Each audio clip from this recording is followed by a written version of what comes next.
This is Daily Blast Live. We're talking about what you're talking about.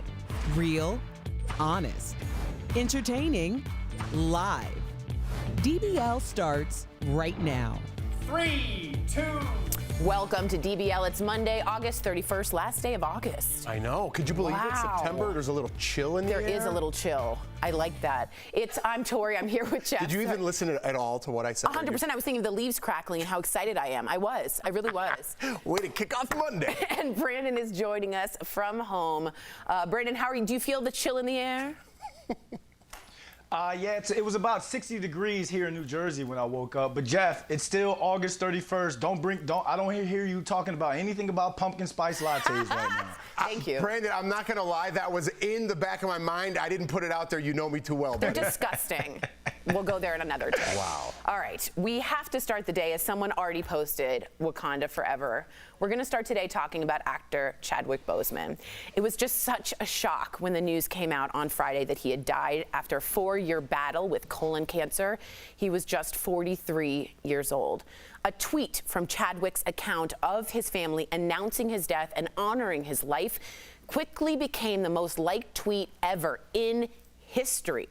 Chadwick was known for bringing some of the biggest black icons to life on the big screen, including Jackie Robinson in the movie 42, James Brown in Get On Up, and a young Thurgood Marshall, the Supreme Court Justice in the biopic Marshall. But Chadwick was most well known for playing King T'Challa in the movie Black Panther, a role he says was the honor of his career. During his 4-year cancer battle, private cancer battle, Chadwick visited kids at the St. Jude's Children's Hospital in Tennessee. The hospital tweeted this, saying, 2 years ago, Chadwick visited and brought with him not only toys for our patients, but joy, courage, and inspiration.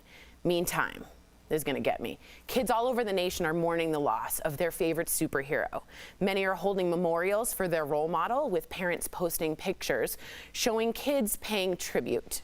Finally, you've got to hear Chadwick's own powerful message to Howard University, his own alum, his school student, alma mater, his students at his 2018 commencement speech. Take a look. Whatever you choose for a career path, remember the struggles along the way are only meant to shape you for your purpose. When I dare to challenge the system that would relegate us to victims and stereotypes with no clear historical backgrounds, no hopes or talents, when I questioned that method of portrayal, a different path opened up for me. The path to my destiny. And ask Brandon, how did you feel when you saw, like when I saw Wonder Woman portrayed, I saw a female superhero, I cried in the theater. What was it like to see a king, a warrior, the lead, make $1.3 billion in Black Panther for you? It was a blessing, Tori, because I mean, if you think about it, my mother, my grandparents, they talk about our ancestry going back to Africa, where black men and women, we were kings and queens back then. So to see that represented in such a positive manner and see it blow up and become this global phenomenon and such a great movie, it was a blessing to see that.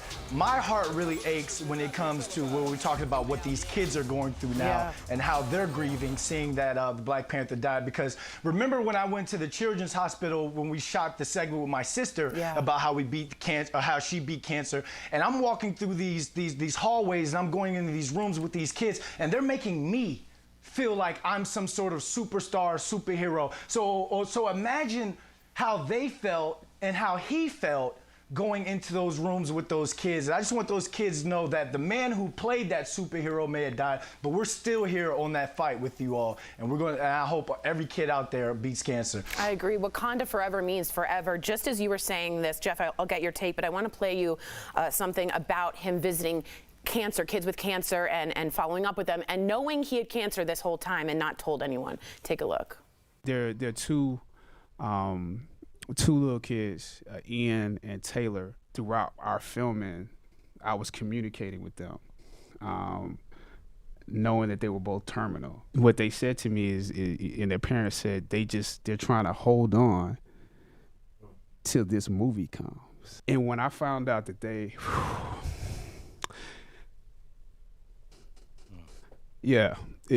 it means a lot. Jeff, what do you think about that? Well, it's sad, Tori. I mean, the whole thing is sad. He's a superhero on camera, but he's a superhero in real life. Those aren't fake emotions. What he does for those children while he's going through his whole thing, he has cancer himself. He's giving a positive motivational speech at Howard University for other people instead of worrying about himself. I feel like people in today's age is always the victim. He didn't play the victim at all. In fact, he did the complete opposite and hid it from everybody and still went on with his life. He was an inspiration, like I said, on and off screen. Everyone wrote him on social media about this post because what's wrong with you? Why are you so? He was going through his own thing. You never know what somebody's going through. And in the midst of it all, he had the inspiration and passion to inspire other people. What an incredible human that we lost. He is not on this planet right now, but he will forever be an inspiration. I completely agree with you. I'm coming from everyone has their own reason for loving Chadwick Boseman. For me right now, I grew up with a lot of chronically ill pain in my life. And I first just want to put on the screen so you see it. These are some colorectal symptoms and sources we're going to have for you because let's get to talking about this. Let's normalize this. I have a friend who lost her husband at 40 from this, and she has twins, okay? This means a lot to someone, to everyone out there. So here are some places you can go. If you're, let's just say your bowel movements change or you feel like something's wrong, don't be embarrassed. Please go to the doctor and please take a screenshot of this so you know who to call. It's happening to people who are younger and younger and younger, especially in the Black community. Just really quickly, I just want to say, having all of that pain every day, and when I mean pain, I mean everywhere you go, you're nauseous. There are sharp pains, there are aches, there are dull pains, you have a headache. Not telling anyone, including Ryan Coogler, your director of Black Panther, that you have all this, to then go visit people in St. Jude's who have this and not tell them. That amount of sacrifice is so immeasurable that I cannot explain to you what it means, because he didn't want them to know that he was weak at all. And I just want you to know that he will live on forever. And for all those kids out there, Wakanda forever means forever. I really mean that. Whew. All right, before we go to break, sorry, that's difficult, huh? Yeah. We have some heart-stopping video, and it's a parent's worst nightmare. A warning to our viewers, this video is a little disturbing, although everyone is perfectly safe. A young girl was swept into the air after her stomach got tangled in the tail of a long kite. This is in Taiwan. She was thrown in the air for more than 30 seconds. Finally, the kite flew low enough for the folks on the ground to then grab her. She only had minor scrapes and was taken to the hospital, but we are so happy to report she was otherwise unharmed. Jeff, that's like your worst nightmare as a father. Oh my God.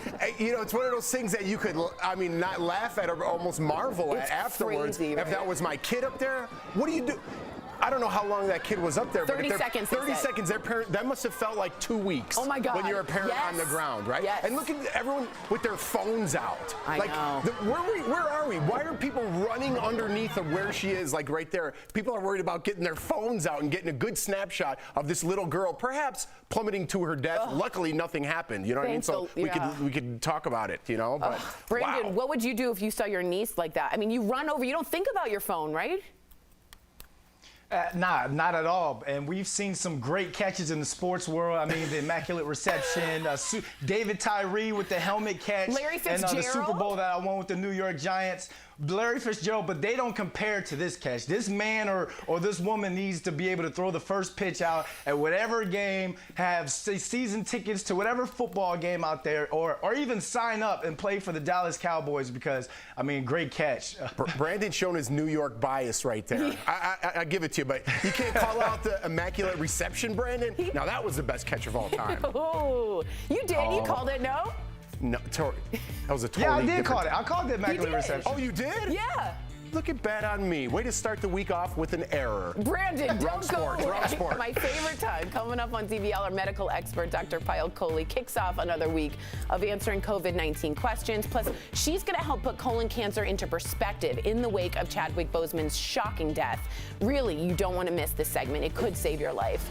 Then later, the biggest winners from the MTV Video Music Awards and how the show dealt with the ongoing pandemic. And most of our coworkers are still responsibly working from home. We thank each and every one of them. We'll be right back.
Welcome back to DBL. We're going to continue talking about Chadwick Boseman's surprising death from colon cancer.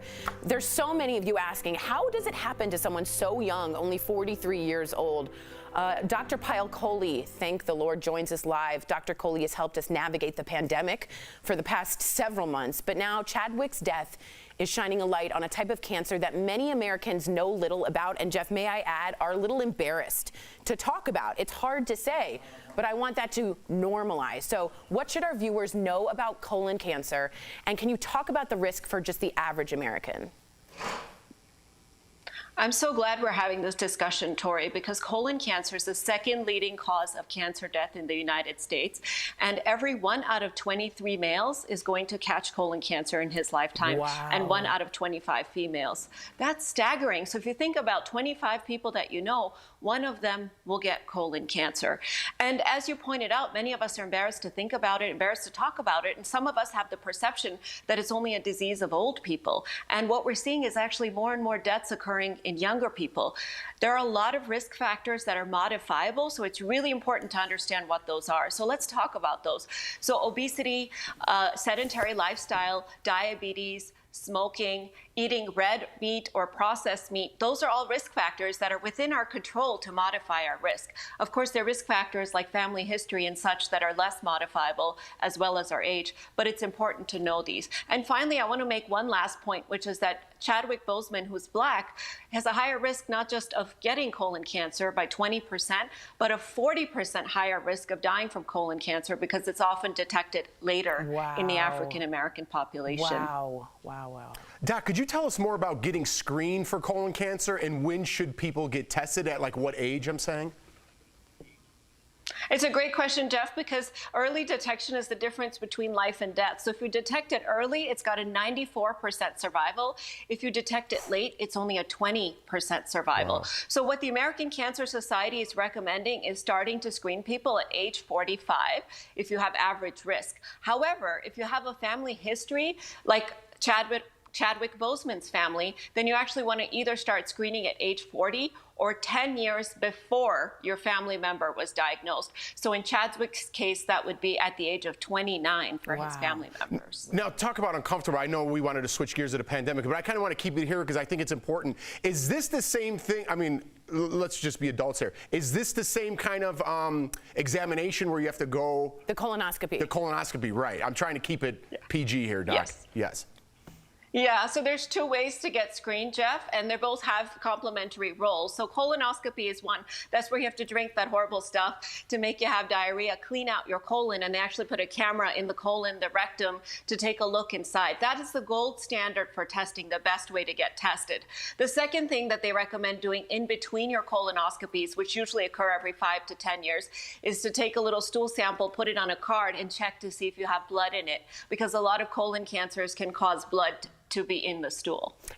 And to just be super honest with you, if you notice, I know this is not going to be as PG as you want, but Katie Couric did a colonoscopy live on air because her husband died of colon cancer. To normalize this, if you are having different color stool, different types of stool, I know that's not normalized on TV, but we're going to say it. No, because you have to have the conversation. You do. Make sure that you talk to your doctor about it, that you're not embarrassed about it, because it's a, as she said, 94% survival rate. And Al and I talked about it on the show as well. Like, we're going to go together and make it a thing. That's like fantastic. Tom Hanks and all those guys get together, Marty Short, and That's they all get together every year, and they have like the margaritas, and they get their colon checked. That's amazing. They make a little colon party out of it. Colon party. Thank you so much for honestly normalizing this. Thanks for your facts.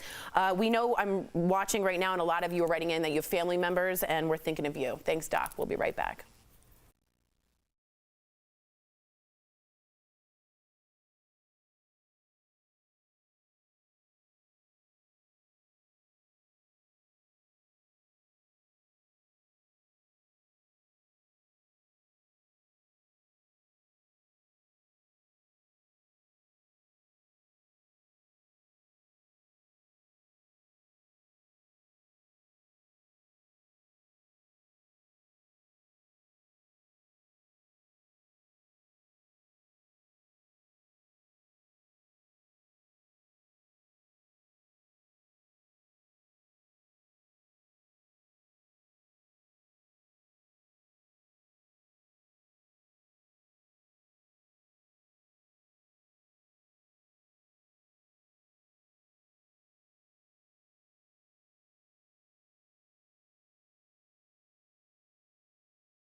least I'm alive. Rain on me, rain on me.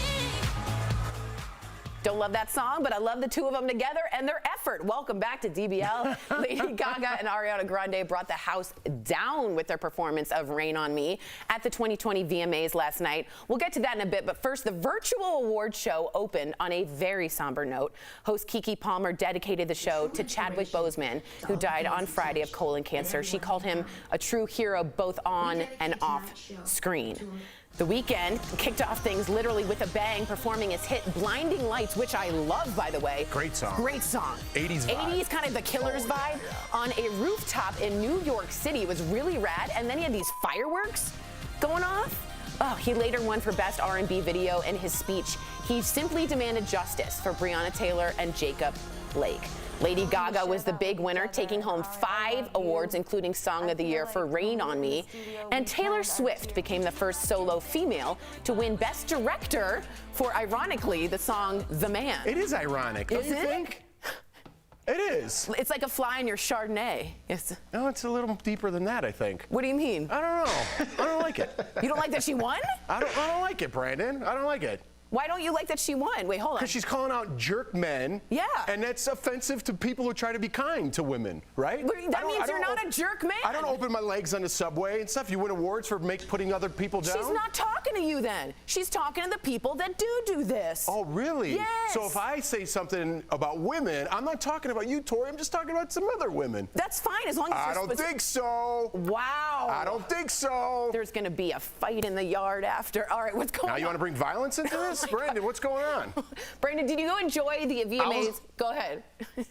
I was gonna ask you two what's going on right now, but look, I enjoyed it because of the production aspect of it. It's kind of like the RNC and the DNC, how some of it's live and then some of it's taped. Tori, you mentioned the Weeknd's performance. That's there at Hudson Yards. It's an iconic tourist destination where everyone takes their little Instagram pictures and all in New York City. So I love the fact that they're kind of showing this is like a prototype, I believe, going forward as we continue to reopen America. I feel like these award shows, festivals, they're going to take and copy these type of productions. Yeah, I was surprised by it. We should have went to Brandon first We because definitely should. I was just picking a fight because I had no idea what we were talking about. I thought the awards were stupid, and I gotta be honest, I'd though. rather fight with you. I enjoy it just as much. All right, we'll see you later. We'll be right back with DBL Deal Blast. Get ready.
My tooth hurts. Oh, maybe it's because of these sweet, sweet deals. It's the cavity. Way to stick to the script. Earlier, Steph showed me some amazing products at even better prices. Here's this week's DBL Deal Blast presented by MorningSave.com. Stephanie Jones, what do you have for us today? So first up, I've got this 3-pack Ronda Sheer double layer seamless bra. So it's really soft. It's got a 4-way stretch, which means you're going to be comfortable day or night. Now, normally in this pack, it's $72, but we've got them all 3 for $29. So that means you're saving 60%. Next, I've got the perfect solution for charging your electronics with ease. So this is the 2-pack Extreme Power. You can charge your smartphone vertically or horizontally, and it's conveniently positioned. It also has got 2 USB devices outputs for charging your devices that aren't wireless. Normally, this is $60, Tori, but we've got it for our viewers for only $15, which means you're saving 75%.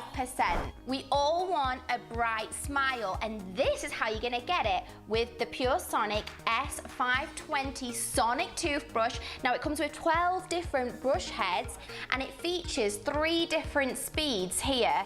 It comes with 3 years of brush heads. Whoa. 3 years worth. Now normally that's $90, but we've got it for only $39, which means you're saving 57%.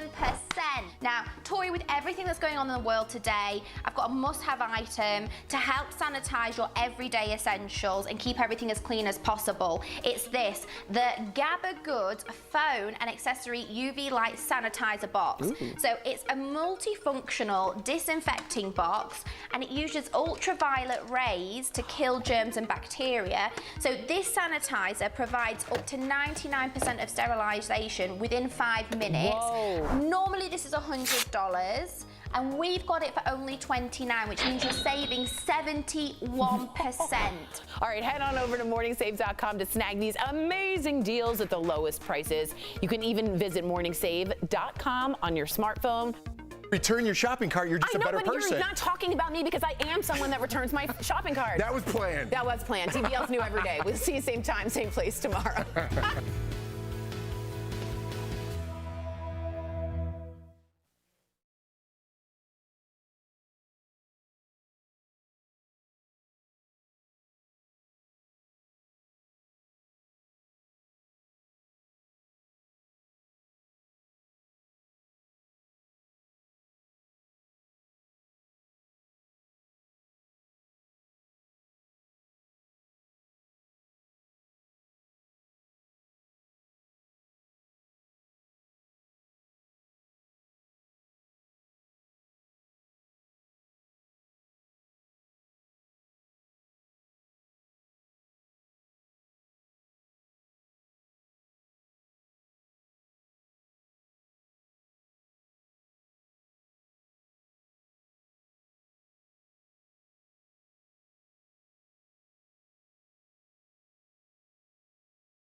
Daily Blast Live. Remembering Chadwick Boseman, a superhero on and off screen. Today, DBL honors his life and legacy as we look back at his most unforgettable moments. A kid hangs on for dear life after getting lifted into the sky by a kite. The terrifying moments all caught on camera. Plus, MTV somehow managed to put on the Video Music Awards during a pandemic. We've got the major hits and misses from the night. Plus, Lady Gaga goes high fashion with her face masks. Real, honest, entertaining, live. DBL starts right now. 3, 2. Welcome to DBL. It is Monday, August 31st. I'm Sam here with Jeff. Al joining us from home. Okay, so we're going to get right to it because we're going to start today talking about actor Chadwick Boseman. It was such a shock when the news came out on Friday that he had died after a 4-year battle with colon cancer. He was just 43 years old. Now, a tweet from Chadwick's account of his family announcing his death and honoring his life quickly became the most liked tweet ever. Chadwick was known for bringing some of the biggest black icons to life on the big screen, including Jackie Robinson in the movie 42, James Brown in Get On Up, and a young Thurgood Marshall, the Supreme Court Justice in the biopic Marshall. But Chadwick was most well known, of course, for playing King T'Challa in the movie Black Panther, a role he says was the honor of his career. Now, during his 4-year cancer battle that a lot of us most of us, none of us really knew about this, Chadwick visited kids at the St. Jude Children's Research Hospital in Tennessee. The hospital tweeted this saying, 2 years ago, Chadwick visited and brought with him not only toys for our patients, but also joy, courage, and inspiration. Meantime, kids all over the nation are mourning the loss of their favorite superhero. Many holding memorials for their role model, with parents posting pictures showing kids playing tribute. Wow. Finally, you've got to hear Chadwick's powerful message to Howard University students at his 2018 commencement speech. Whatever you choose for a career path, remember the struggles along the way are only meant to shape you for your purpose. When I dare to challenge the system that would relegate us to victims and stereotypes with no clear historical backgrounds, no hopes or talents, when I questioned that method of portrayal, a different path opened up for me. The path to my destiny. Wow. This one hurts. What a surprise. So us hosts, we were all communicating over the weekend. We were all in shock, and we were all trying to memorialize this incredible individual, and to know that he also was battling cancer, especially when he was visiting children who were also battling cancer. What an exceptional individual. Al, did you have a conversation with your kids about Chadwick dying? And if you did, what did you say? How did they react? I did. You know, I was in LA this weekend, and you know, obviously my 6-year-old, he doesn't have really a reference for death yet, but my 12-year-old does. And we had the conversation, and I'll be honest, I stole this nugget of information from watching that Patton Oswalt documentary about his deceased wife. The writer, when he had found out that his wife had passed, he said that the principal at his daughter's school said, "Don't tell her tonight and let her go to sleep. Tell her in the sunshine." Aww. And I used that information, and I told my kid, told Elijah the next day, and he asked if he was buried in his Black Panther outfit like the hero that he was. So, I mean, that just broke me up. And I mean, what a life. I think about how paralleled his life and Kobe Bryant's life were cut short. But I mean, who did more with 42, 43 years than those two men? I really can't think of anyone. Just incredible lives. Wow, that gives me chills. Yeah, I mean, quickly, you guys said it perfectly. He wasn't just a superhero on screen. He was a superhero off. I think nowadays, yes, we need people like this, you know what I mean? Everyone is playing the victim. He actually was a victim, but continued to give his time, which he knew he was running out of. 2 children, 2 students at Howard University. That's not an inspirational speech for black kids. That's an inspirational speech for America, for the world. So I understand his impact in the black community, but he's impacted everybody. And like I said, he might not be on this planet anymore, but his inspiration and his courage will go on forever. Yeah, talk about Wonderful. courage and talk about empathy too. I want to share with our viewers this video that we found. Many of you may have seen it, but if not, take a look about Chadwick speaking in regard to some terminally ill kids. There are 2 two little kids, Ian and Taylor. Throughout our filming, I was communicating with them, knowing that they were both terminal. What they said to me is and their parents said, they're trying to hold on till this movie comes. And when I found out that yeah, it means a lot. Oh my gosh, yeah. So yeah, Ian and Taylor did not make it. They weren't able to see the film. And again, knowing that Chadwick was also dealing with his battle, he could sympathize with those children.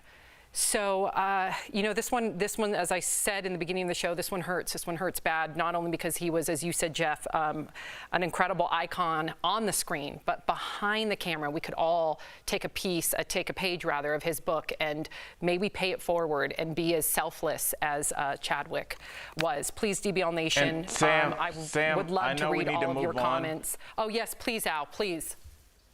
I was just going to say, just listening to that story really made me think about, I think I told you when my grandmother Marcella passed away and I spoke at her funeral, you know, I told her, I took some confetti up there and I threw it in the air and I said, what is everybody crying about? We should be celebrating this incredible life. Like, you know, everybody loved her. This is like the goal that everybody should have.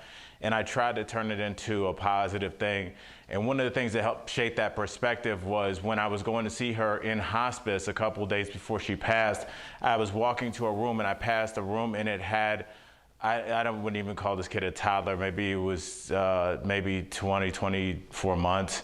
And I remember there was just, you know, the child was in like a bounce house, but definitely still had some tubes hooked up to it. And I just like asked the nurse, I was like, why is she in there? Like, my brain couldn't process that a child just starting life was already, you know, and so it's a gift. And we shouldn't just take it for granted. Because not everybody gets the same shot, and those kids holding up for that movie, it's not fair, you know? Yeah. It's, I don't know. Yeah, you're rendering Jeff and I speechless. It's not fair. I mean, we're all so lucky to be parents of healthy children. I know. And I can't even fathom losing my child or a loved one to cancer. But you know, I didn't know what to say when this happened, and when we were on a group chat, I didn't know what to say. I was in shock when you guys sent that to me. That's how I found out, and I didn't know what to write back to the group either. I just put, wow, so sad. We really, really have to appreciate every single day and the good that we have. You know, I don't like to boast about what I have, but I do appreciate my family and their health and what I could provide for them. That's important to me, and we've lost touch of what that really means. You know what I mean? Coming home to your family, loving your loved ones, calling someone, say, I love you. So people are so stuck to this internet. Our country's divided, hatred's everywhere, and we need to have more people that inspire us, like Chadwick Boseman. He's an inspiration.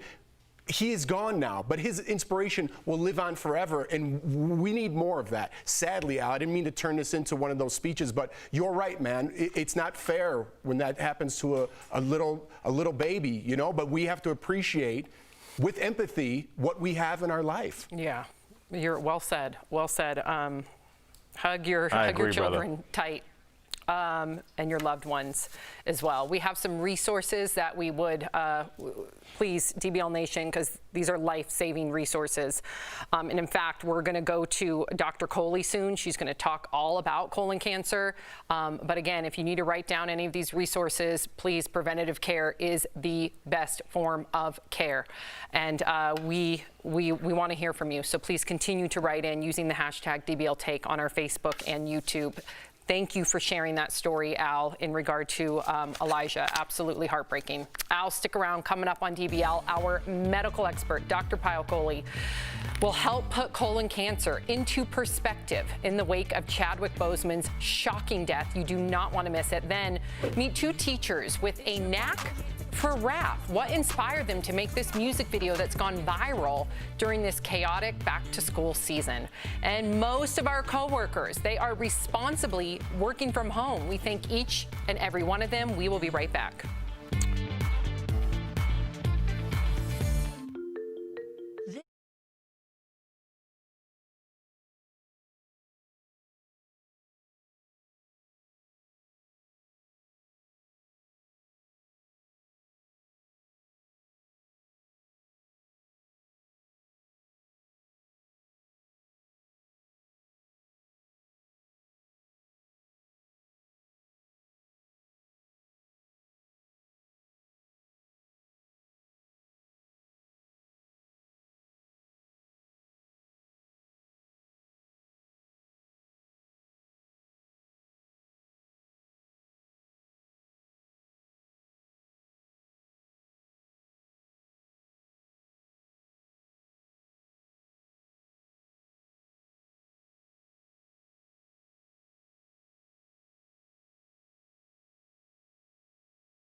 Welcome back to DBL. We're continuing to talk about Chadwick Boseman's surprising death from colon cancer. So many are asking how it could happen to someone who is only 43 years old. Earlier, Tori Shulman and I asked Dr. Pyle Coley to shine light on a cancer that many Americans know little about. Here's what she had to say. What should our viewers know about colon cancer? And can you talk about the risk for just the average American? I'm so glad we're having this discussion, Tori, because colon cancer is the second leading cause of cancer death in the United States. And every 1 out of 23 males is going to catch colon cancer in his lifetime, and 1 out of 25 females. That's staggering. So if you think about 25 people that you know, 1 of them will get colon cancer. And as you pointed out, many of us are embarrassed to think about it, embarrassed to talk about it, and some of us have the perception that it's only a disease of old people. And what we're seeing is actually more and more deaths occurring in younger people. There are a lot of risk factors that are modifiable, so it's really important to understand what those are. So let's talk about those. So obesity, sedentary lifestyle, diabetes, smoking, eating red meat or processed meat, those are all risk factors that are within our control to modify our risk. Of course, there are risk factors like family history and such that are less modifiable, as well as our age, but it's important to know these. And finally, I want to make one last point, which is that Chadwick Boseman, who's Black, has a higher risk not just of getting colon cancer by 20%, but a 40% higher risk of dying from colon cancer because it's often detected later in the African American population. Wow. Doc, could you tell us more about getting screened for colon cancer and when should people get tested, at like what age, I'm saying? It's a great question, Jeff, because early detection is the difference between life and death. So if you detect it early, it's got a 94% survival.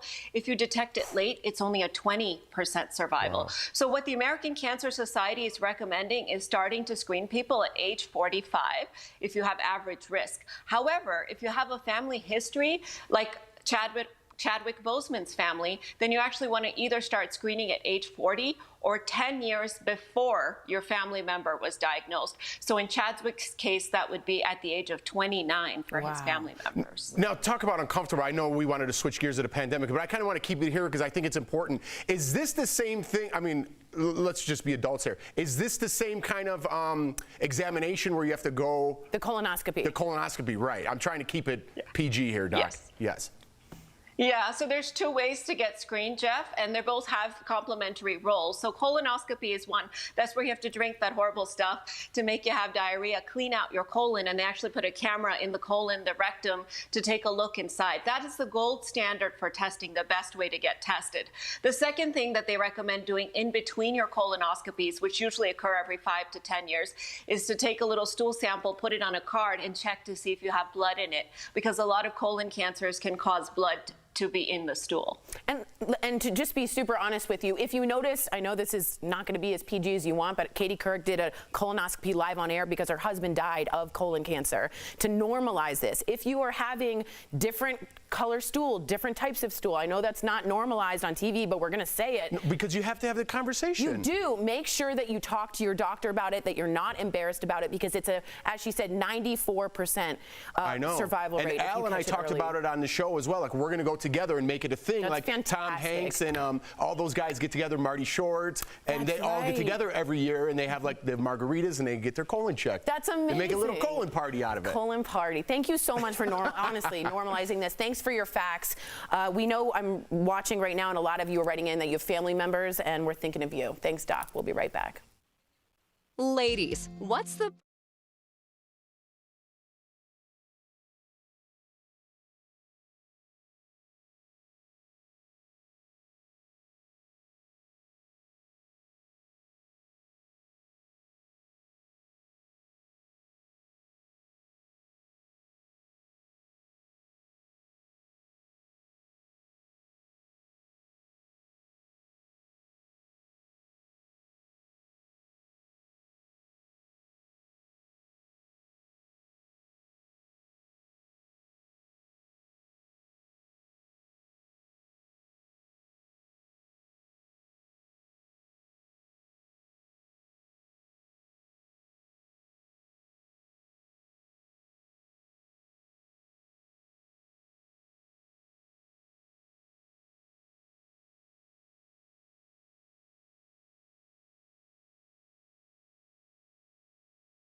Teacher class with swag, this drip hard. Go ahead, take a picture on your iPhone. To the school, yeah, virtual. And you know Miss Williams go viral. Talk to school, I'm a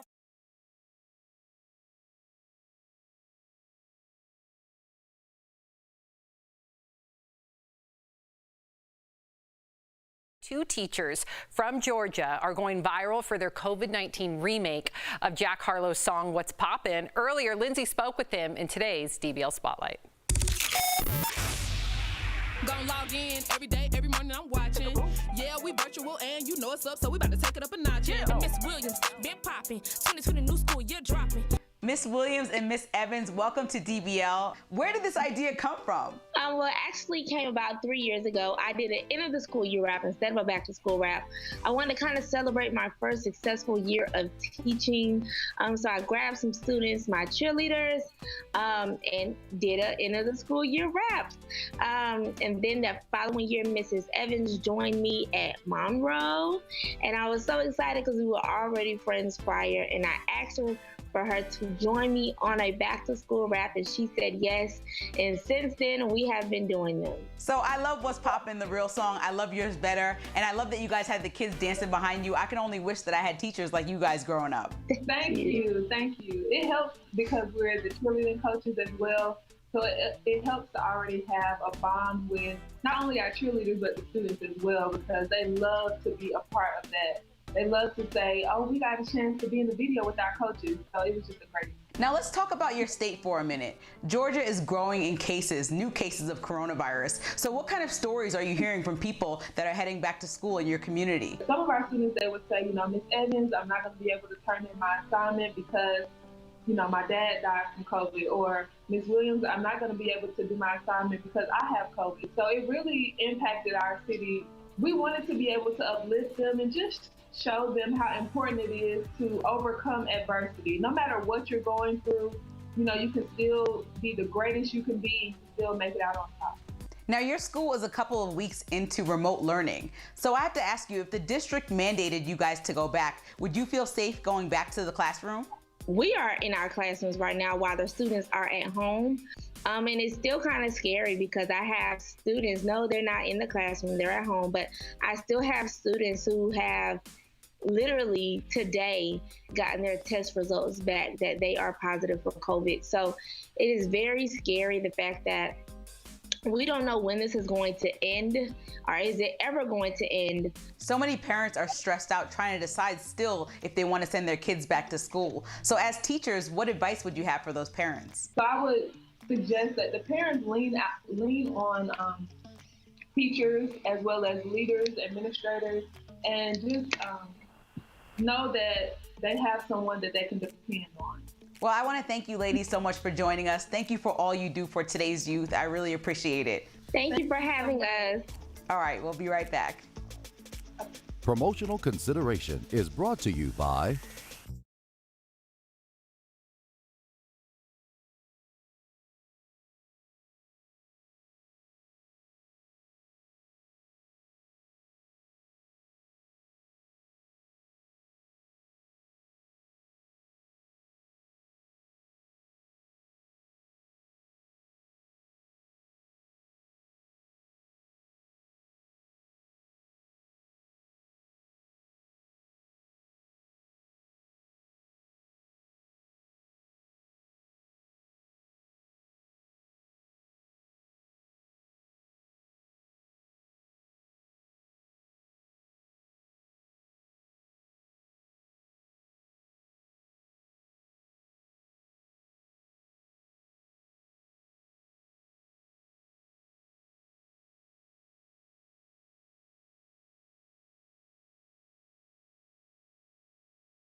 Welcome back to DBL. Before we go, we have some heart-stopping video, and let me tell you, it's a parent's worst nightmare. A warning to our viewers, this video is a little disturbing, although everyone is safe. A young girl, just 3, was swept into the air after her stomach got tangled in the tail of a long kite in Taiwan. She was thrown about in the air for more than 30 seconds. Finally, the kite came low enough for folks on the ground to grab her. She had some minor scrapes and was taken to the hospital, but we are so happy to report she was otherwise unharmed. That's Sophie's age. That's Lawson's age. Baby Ford, I know we all still call him Baby Ford, but Ford, just a couple years older than that. Can you imagine, Al, if that happened to one of your kids? Worst nightmare. It literally, Sam, and I mean, I think we're at the point as parents where we feel like we had our lives, and not that we're living on borrowed time, but we had a great life, and now we're enjoying our kids. We just want our kids to be able to have that same thing, and to have that threateningly, possibly taken away from them is just the most terrifying thing a parent could face. Look how high that kid is. That was 30 seconds. Could you imagine how long that was to the parents? Oh. Like how long? And I love that people have their phones out. Why aren't they running under where this kid, the direction the kid's going, and trying to catch him? Let me get my cell phone out and take a video of this kid. Some did, but I know, I'm but with you. It just shocks me that hey, there's a kid flying away. Let me get my cell phone instead of try to help. What would you do if that was Lawson in the air? Dude, Sam, I don't know. I know. Oh my God. I wonder if our kids would like it. No, they'd be terrified. If you're sticking around, here's what's coming up on DBL. Brad Pitt's new girlfriend is reportedly married to some other dude. We'll tell you how that's working out. Plus, the biggest winners from the MTV VMAs, DBL's new every day. We'll be right back. I feel like when we were in the studio, we turned our...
This is Daily Blast Live. We're talking about what you're talking about.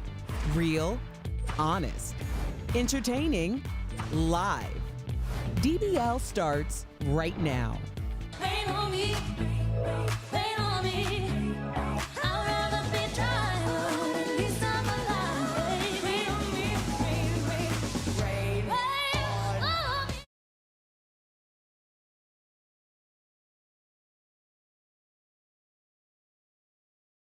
Grande bring the house down with their hit Rain on Me at last night's VMAs.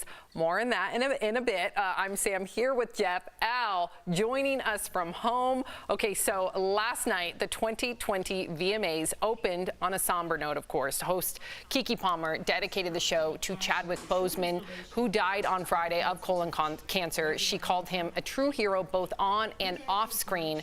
And The Weeknd kicked things off with a bang, literally performing his hit Blinding Lights on a rooftop in New York City. He later won for Best R&B Video, and in his speech, he demanded justice for Breonna Taylor and Jacob Blake. And Lady Gaga was the big winner, taking home 5 awards, including Song of the Year for Rain on Me. And Taylor Swift became the first solo female artist to win Best Director for The Man. Okay, so we're going to get to Jeff's opinion because he was snickering. Now, there were some really monumental moments last night. Of course, Chadwick Boseman with honoring him with Keke Palmer and everything she had to say. Also, of course, Al with The Weeknd and bringing attention and light to Breonna Taylor. But most of our viewers right now, they're commenting on Taylor Swift. They're commenting on, of course, The Weeknd's fashion. Now, that's a whole nother story. But what did you make of it being virtual? And what stood out to you as a viewer? Well, Sam, this is where we are in 2020. And however we feel about being virtual, I'm talking to you virtually right now.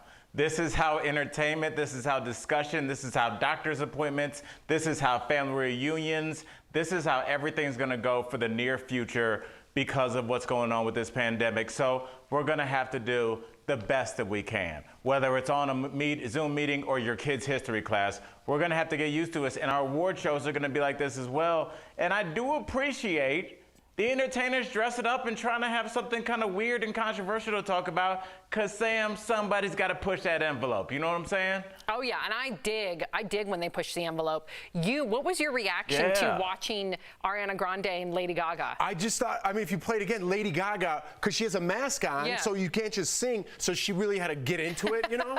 And so her head was like, you know, like she was at a karaoke performance, right? Well, but she had to do what she had to do. Right. Look at.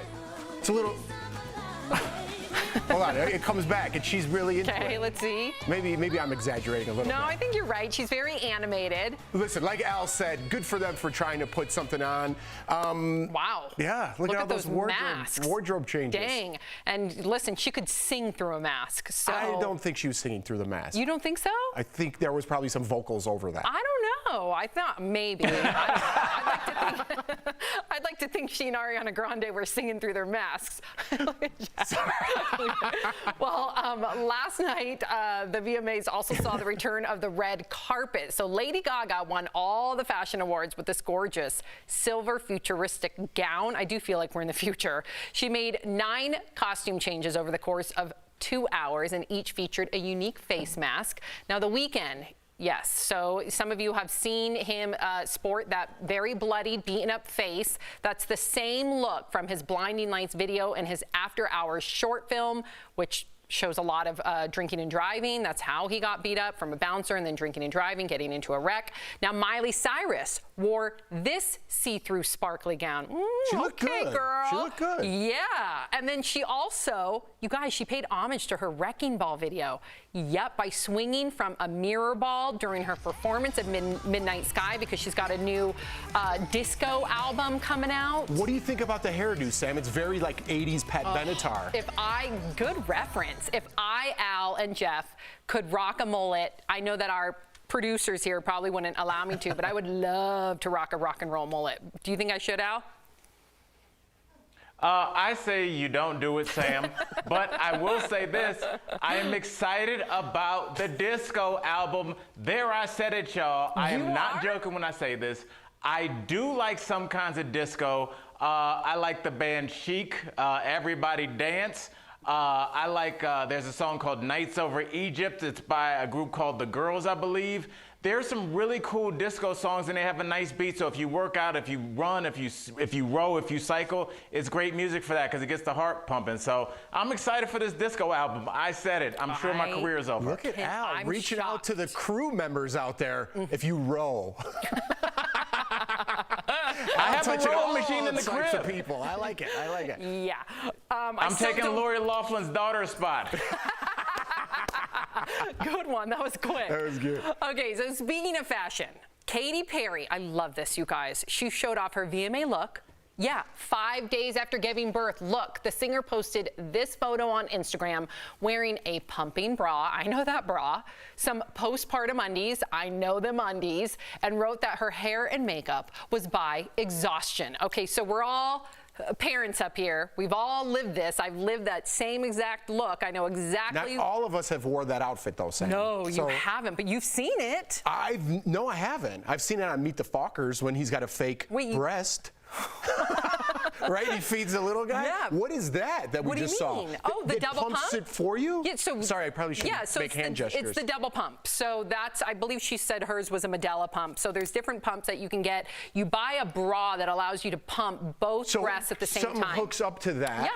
Yeah, you feel like a cow. Like you and then it goes into the bottle. Yes, and then so it's otherwise when you pump, you usually have to do one breast at a time. But when you double pump, instead of it taking like 10 minutes and 10 minutes or 20 minutes and 20 minutes, you can just boom, get both of them out at the same time. I'm not making like a thing about this. Yeah. I've never seen that, and I know the traditional. Yes. You have the. Oh yeah. Again, but I'm sorry about the hand listen, gestures. I give her a lot of props because 5 days after giving birth, you're still dealing with a lot. You know, you're dealing with, this is her first baby, right? So she's dealing with learning how to pump. She's dealing with learning how to breastfeed. She's learning with her body. She's dealing with all those, the trauma. I mean, they compare giving birth, Al, to getting into a severe car accident. It's like a 3 to 6 week recovery. There's a lot of stuff going on with your body after you give birth. So good on her.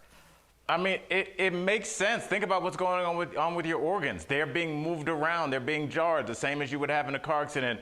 And Sam, I'm not mansplaining, but I'll just say as somebody's been in the hospital a time or two, for first-time moms, you can rent breast pumping equipment from the hospital, I believe, if you can afford it, because they're very expensive. And also, if you can also take lactation classes for the baby to learn how to latch, because it's not a home run the first time. So it's you know, it's a learning process for everybody involved. So take your time and enjoy it. I'm so proud of you for saying that, Al, because it's a breastfeeding relationship. If you choose to breastfeed, if you can breastfeed, I want every mom out there to feel included, because it's a very journey. But yeah, you need all the help you can get. And you can also, at least under Obamacare, when I first gave birth to Sophie, your breast pump was covered. Yeah. So I don't know if it's still covered, but to Al's point, they are expensive. If they're still covered, make sure that you put it on your insurance, because they're expensive. You guys given useful information. I did a Meet the Parents reference. Standard. We all have our roles, Jeff. Yep, standard. Okay, so Brad Pitt is reportedly in an open relationship with his new girlfriend.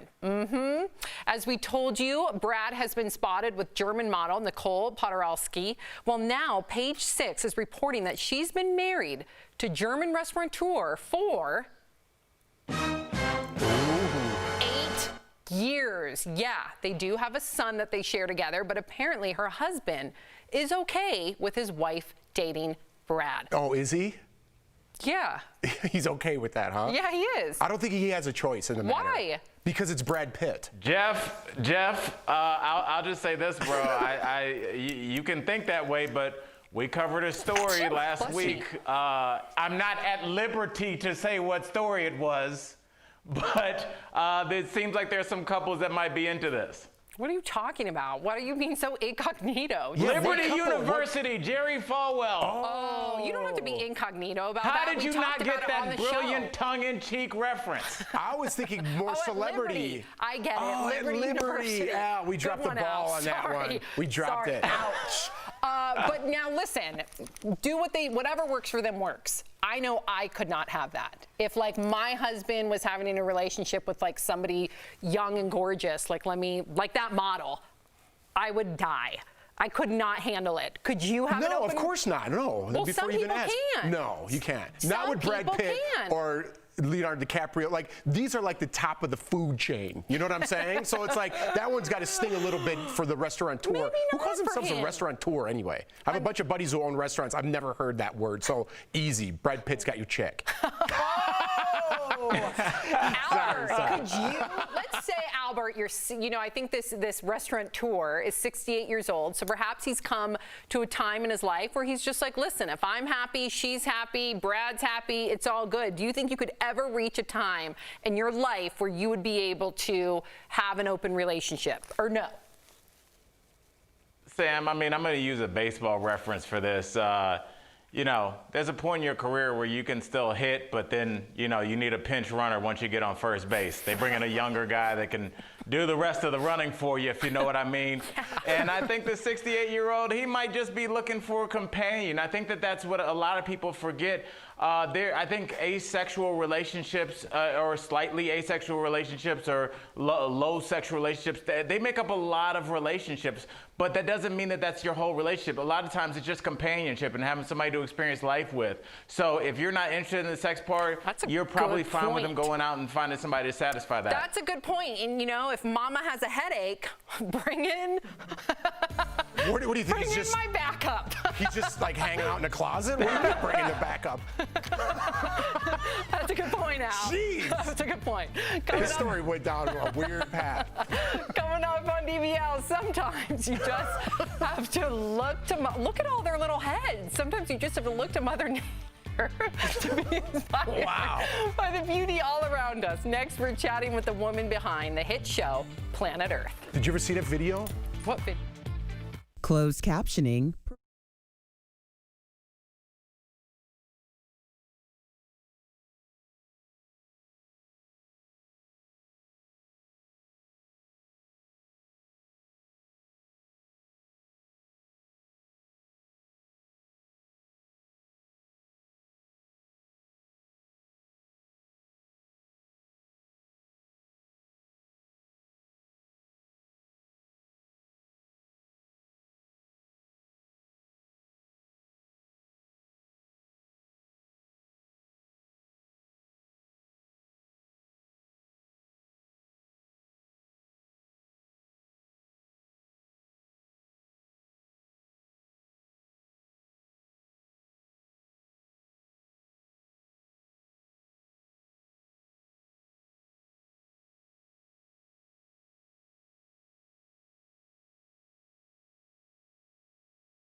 Earlier, Brandon caught up with Planet Earth executive producer Joe Schinner to hear her take on what we can celebrate during these trying times. Take a look. Joe Schinner, welcome to Daily Blast Live. How have things been for you this past year? Well, I think we've all had a difficult year, and I think what we need is really to raise our spirits by immersing ourselves in nature. Nature is a good healer. It's a source of inspiration. It's a source of escape, and that's kind of what we were thinking of when we put together this show, Planet Earth: A Celebration. We really wanted to raise the spirits. Plus the fact that we were very lucky that Hans Zimmer agreed to do a recomposition for us. They're so eager, they don't even pause to feed. So we had Sir David Attenborough with a new message for us, and BBC Concert Orchestra live and in a social distancing studio with guest asked rapper Dave. So kind of a big collaboration, really, a big drawing together of everyone to really celebrate the natural world and yeah, raise our spirits during what are, quite frankly, very difficult times for us all. You mentioned bringing in the British rapper Dave. You also brought in Hans Zimmer as well, who scored music for Hollywood blockbusters like The Dark Knight. Sir David Attenborough will still be narrating. Why bring in these artists? Are you guys trying something new? Are you trying to appeal to a different demographic? Why bring in these artists? Okay, so Hans Zimmer composed the original music for Planet Earth 2 and Blue Planet 2. So he's a long-time collaborator of ours, which we are very, very lucky. He loves it. He says that some of the natural history sequences are even more exciting than the most crazy, expensive Hollywood car chase. You know, that he can get more suspense and more emotion out of some of these animal scenes. And he's very dedicated and very, very passionate about the natural world. There have been multiple reports and a rise of wild animal sightings in cities. So do you think that the pandemic has affected the way that these wild animals treat humans? And have you had any encounters near your home? The roads became empty, the skies became empty, and all the animals that we'd pushed out of our cities, you know, into the fringes, all started creeping back in. And I'm seeing a rise in ants in my apartment. That may not be the same as a wild animal, but you know, I've got some some ants in my apartment. Maybe I need to clean up a little bit. But thank you so much for joining Daily Blast Live, Joe. And you all can catch Planet Earth: A Celebration on BBC. We'll be right back. We all know that movement is like medicine.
Welcome back to DBL. It is time for some sweet, sweet deals. Earlier, Steph showed Tori some amazing products at even better prices. Here's this week's DBL Deal Blast presented by MorningSave.com. Stephanie Jones, what do you have for us today? Hey Tori, I'm at home and I have got some pretty epic deals for you guys. So first up, I've got this 3-pack Ronda Sheer double layer seamless bra. So it's really soft, it's got a 4-way stretch, it's got seamless fabrication with light knitting support, which means you're gonna be comfortable day or night. And I love this little bit of lace at the front, so if you're wearing a low-cut top, it gives a bit of coverage, but it also looks really fashionable, doesn't it? Yes. And it comes in lots of different colors. Now, normally in this pack, it's $72, but we've got them all 3 for $29, so that means you're saving 60%. Oh, that's good. That is a staple I need to have in my wardrobe. How many times are you like, no, I look like I'm at a peep show. I need that little bit of lace. Just that little touch. Sometimes if the top's a little low, and it looks classy, you know. It's nice without like your bra showing. So I'm a big fan of these. I love those. Really nice and really soft. Nice. Really soft. Good color too. So that's good. Next, I've got the perfect solution for charging your electronics with ease. So this is the 2-pack Extreme Power. Are you ready for this? Rotating wireless charger. So you can charge your smartphone vertically or horizontally, and it's conveniently positioned because it has this on it there, look. It also has got 2 USB devices outputs for charging your devices that aren't wireless, and it's got a 180-degree rotating adjustable stand so you can put your phone on there for viewing. Normally, this is $60, Tori, but we've got it for our viewers for only $15, which means you're saving 75%. I was talking to my mom and she needed a stand because she couldn't hold the phone the whole time. That's brilliant. We all want a bright smile, and this is how you're gonna get it with the Pure Sonic S520 Sonic toothbrush. Now it comes with 12 different brush heads. It has a 2-minute timer with a 30-second vibration alert, and it features 3 different speeds here, so you can choose exactly whatever works best for you. It comes with 3 years of brush heads, 3 years worth, 2 interdental brush heads, 2 tongue cleaners and 2 floss holders, and it comes in black or white, so you can pick. Now, normally that's $90, but we've got it for only $39, which means you're saving 57%. A tongue cleaner with all 3 years of brush heads for $40? Yes, please, sign me up. I love it. Now, Tori, with everything that's going on in the world today, I've got a must-have item to help sanitize your everyday essentials and keep everything as clean as possible. It's this, the Gabba Goods phone and accessory UV light sanitizer box. So it's a multifunctional disinfecting box, and you can put in your phone, your wallet, keys, AirPods, anything that's small enough to fit inside, and it uses ultraviolet rays to kill germs and bacteria. So this sanitizer provides up to 99% of sterilization within 5 minutes.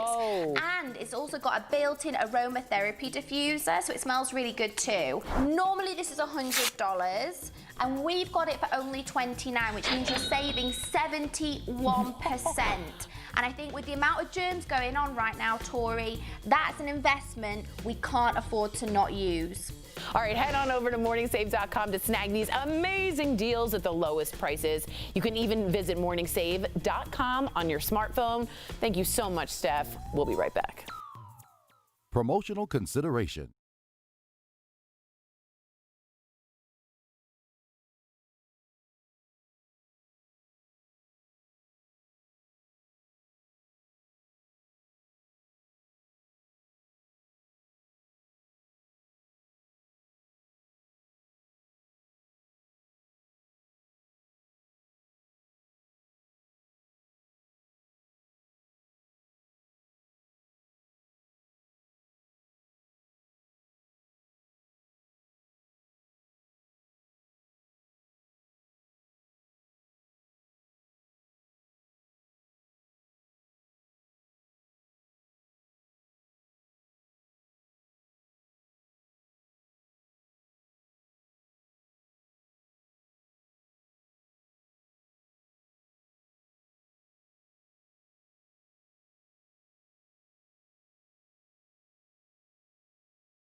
Before we go, Al Jackson, we got to take a moment to talk about your new children's book. It's called Where is Baby Ford? It's out now on Etsy.com. Al, so proud of you. I read it with my kids. It is awesome. Tell us all about it.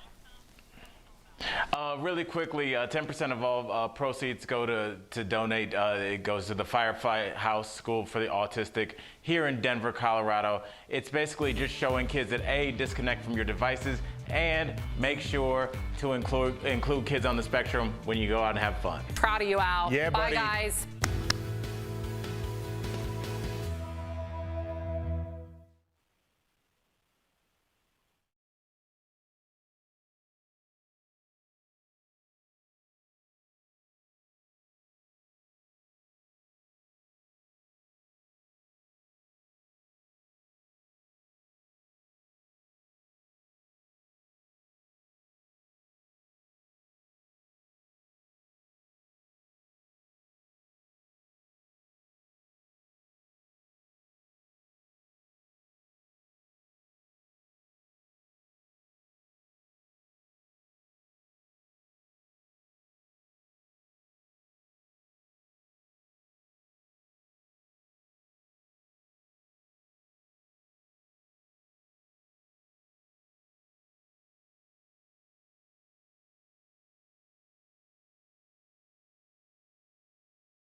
Here's what we're talking about today on Daily Blast Live. Remembering Chadwick Boseman, a superhero on and off screen. Today, DBL honors his life and legacy as we look back at his most unforgettable moments. A kid hangs on for dear life after getting lifted into the sky by a kite. The terrifying moments all caught on camera. Plus, MTV somehow managed to put on the Video Music Awards during a pandemic. We've got the major hits and misses from the night. Plus, Lady Gaga goes high fashion with her face masks. Real, honest, entertaining, live. DBL starts right now. 3, 2. Welcome to DBL. It is Monday, August 31st. I'm Sam here with Jeff. Al joining us from home. Okay, so we're going to get right to it because we're going to start today talking about actor Chadwick Boseman.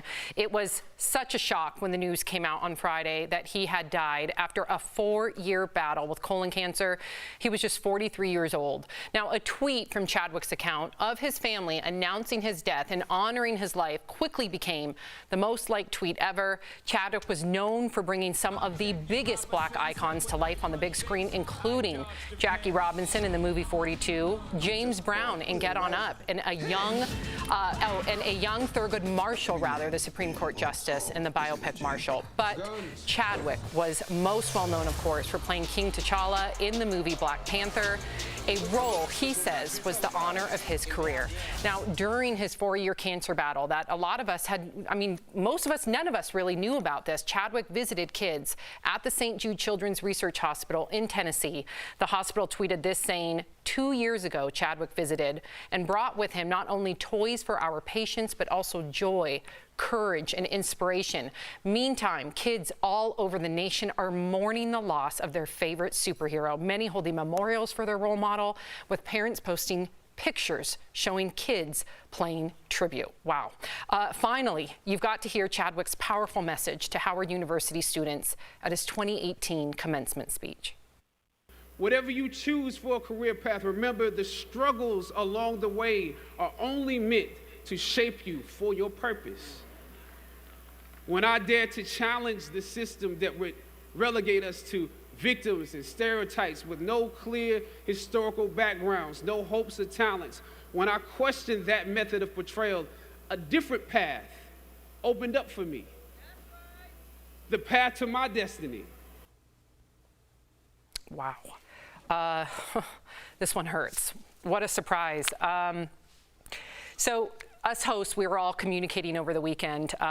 We were all in shock, and we were all trying to memorialize this incredible individual, and to know that he also was battling cancer, especially when he was visiting children who were also battling cancer. What an exceptional individual. Al, did you have a conversation with your kids about Chadwick dying? And if you did, what did you say? How did they react?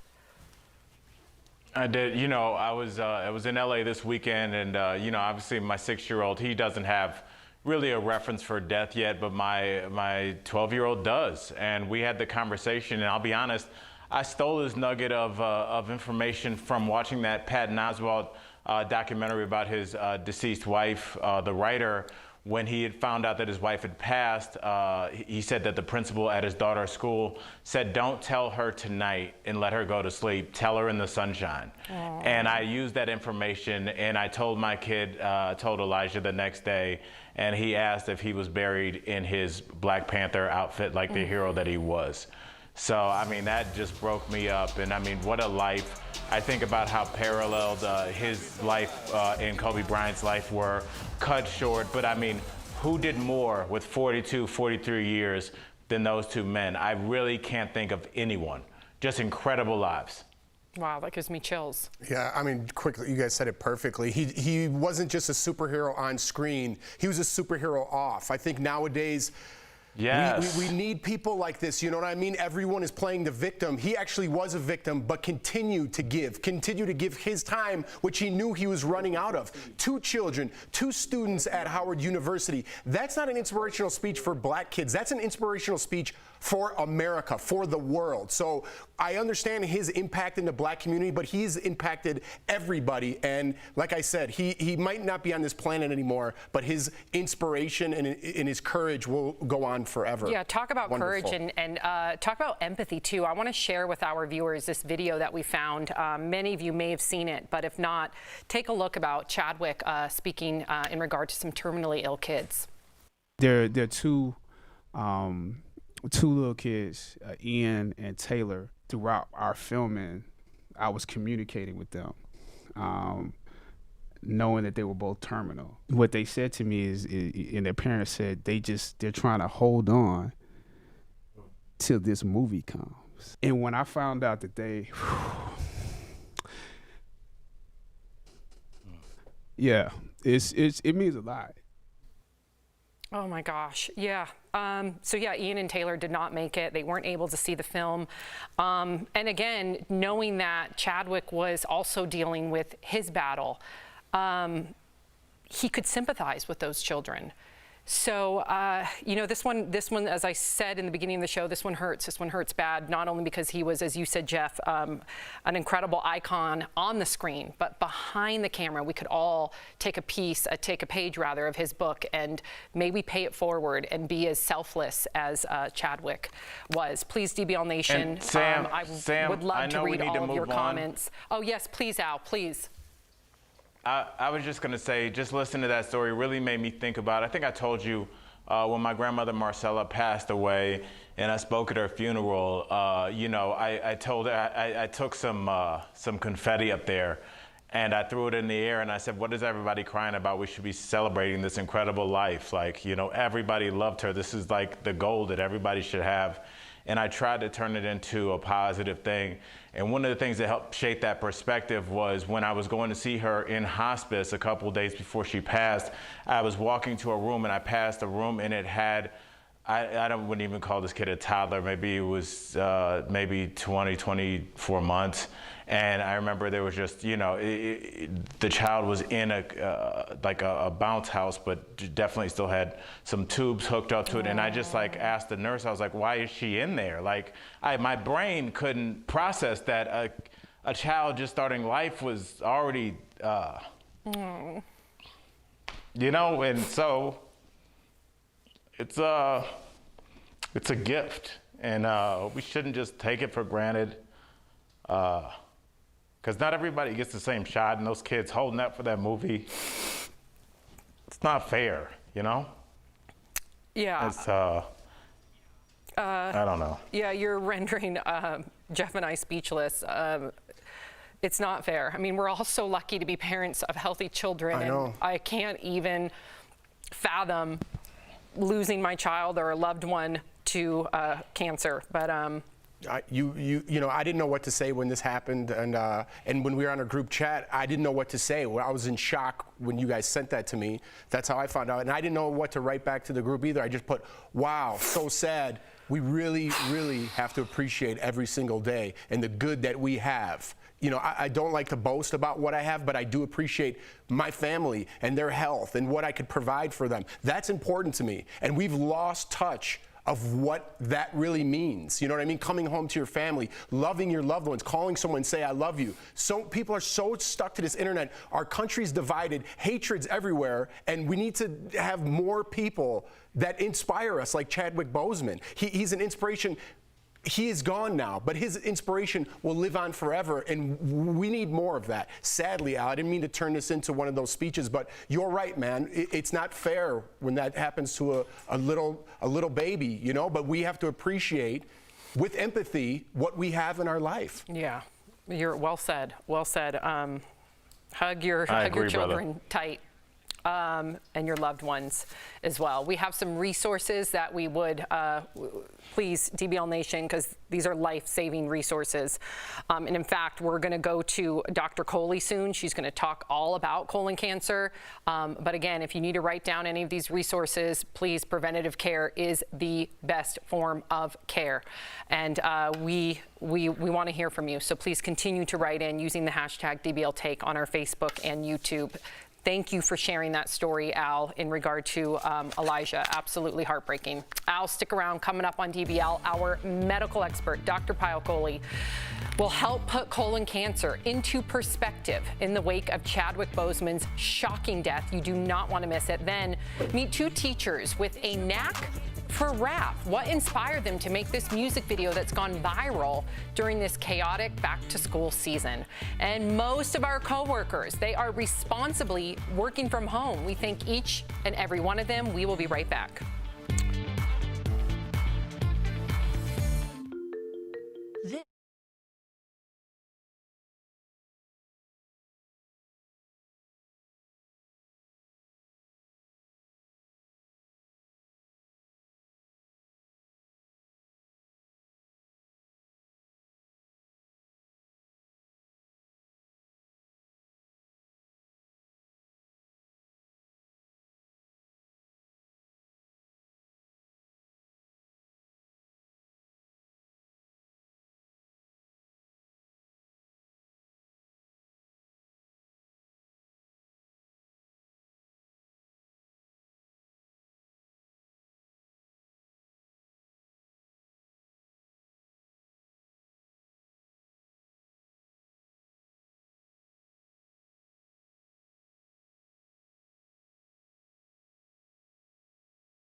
Welcome back to DBL. We're continuing to talk about Chadwick Boseman's surprising death from colon cancer. So many are asking how it could happen to someone who was only 43 years old. Earlier, Tori Shulman and I asked Dr. Pyle Coley to shine light on a cancer that many Americans know little about. Here's what she had to say. What should our viewers know about colon cancer? And can you talk about the risk for just the average American? I'm so glad we're having this discussion, Tori, because colon cancer is the second leading cause of cancer death in the United States.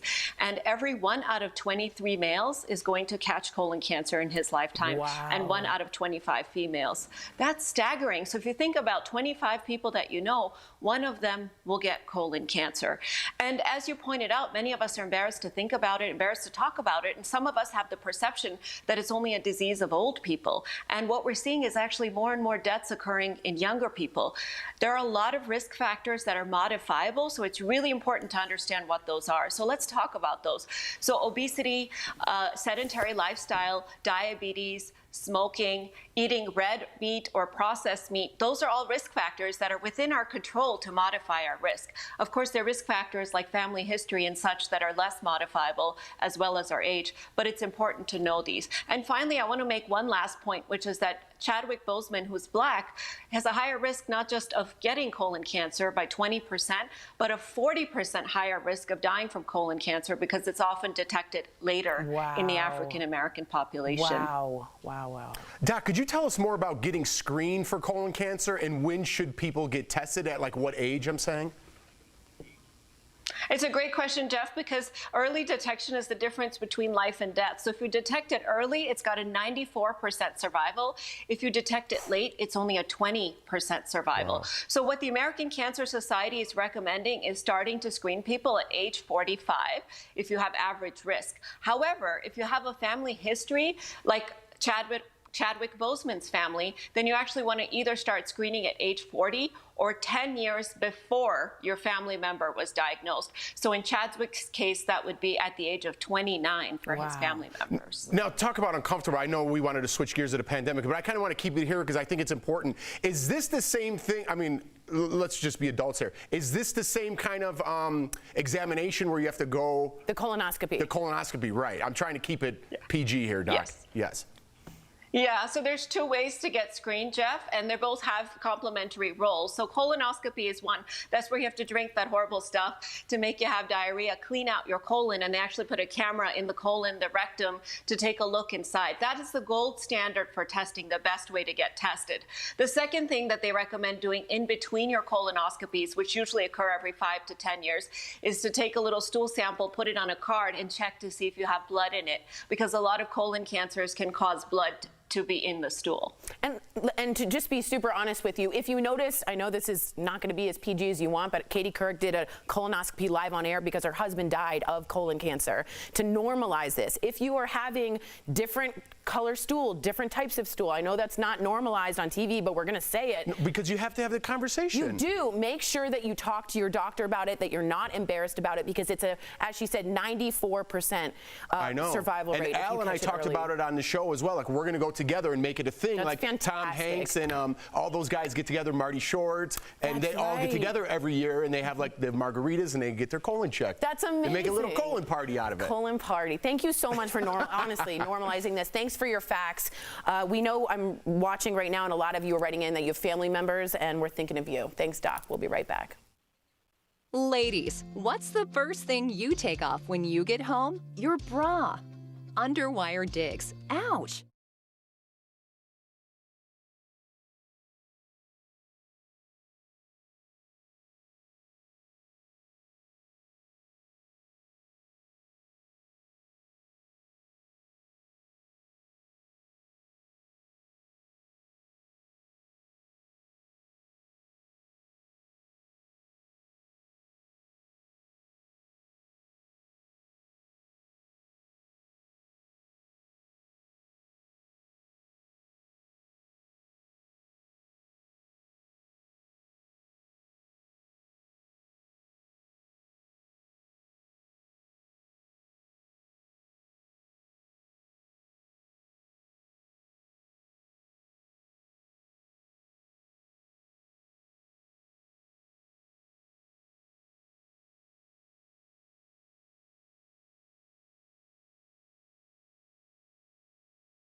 teacher class with swag, this drip hard. Go ahead, take a picture on your iPhone. Students to the school, yeah, virtual. And you know Miss Williams go viral. Talk to school, I'm a fool with the lesson. Come learn with me, I swear it's a blessing. Class is in session and we just progressing. Success is the topic and passes the message. Woo! Yeah, welcome back to DBL. It's a back-to-school video like no other. Two teachers from Georgia are going viral for their COVID-19 remake of Jack Harlow's song, What's Poppin'. Earlier, Lindsay spoke with them in today's DBL Spotlight.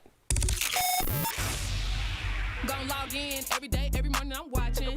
Yeah, we virtual and you know it's up, so we about to take it up a notch. Yeah, Miss Williams, been popping. 2020 new school, you're dropping. Miss Williams and Miss Evans, welcome to DBL. Where did this idea come from? Well, it actually came about 3 years ago. I did an end of the school year rap instead of a back to school rap.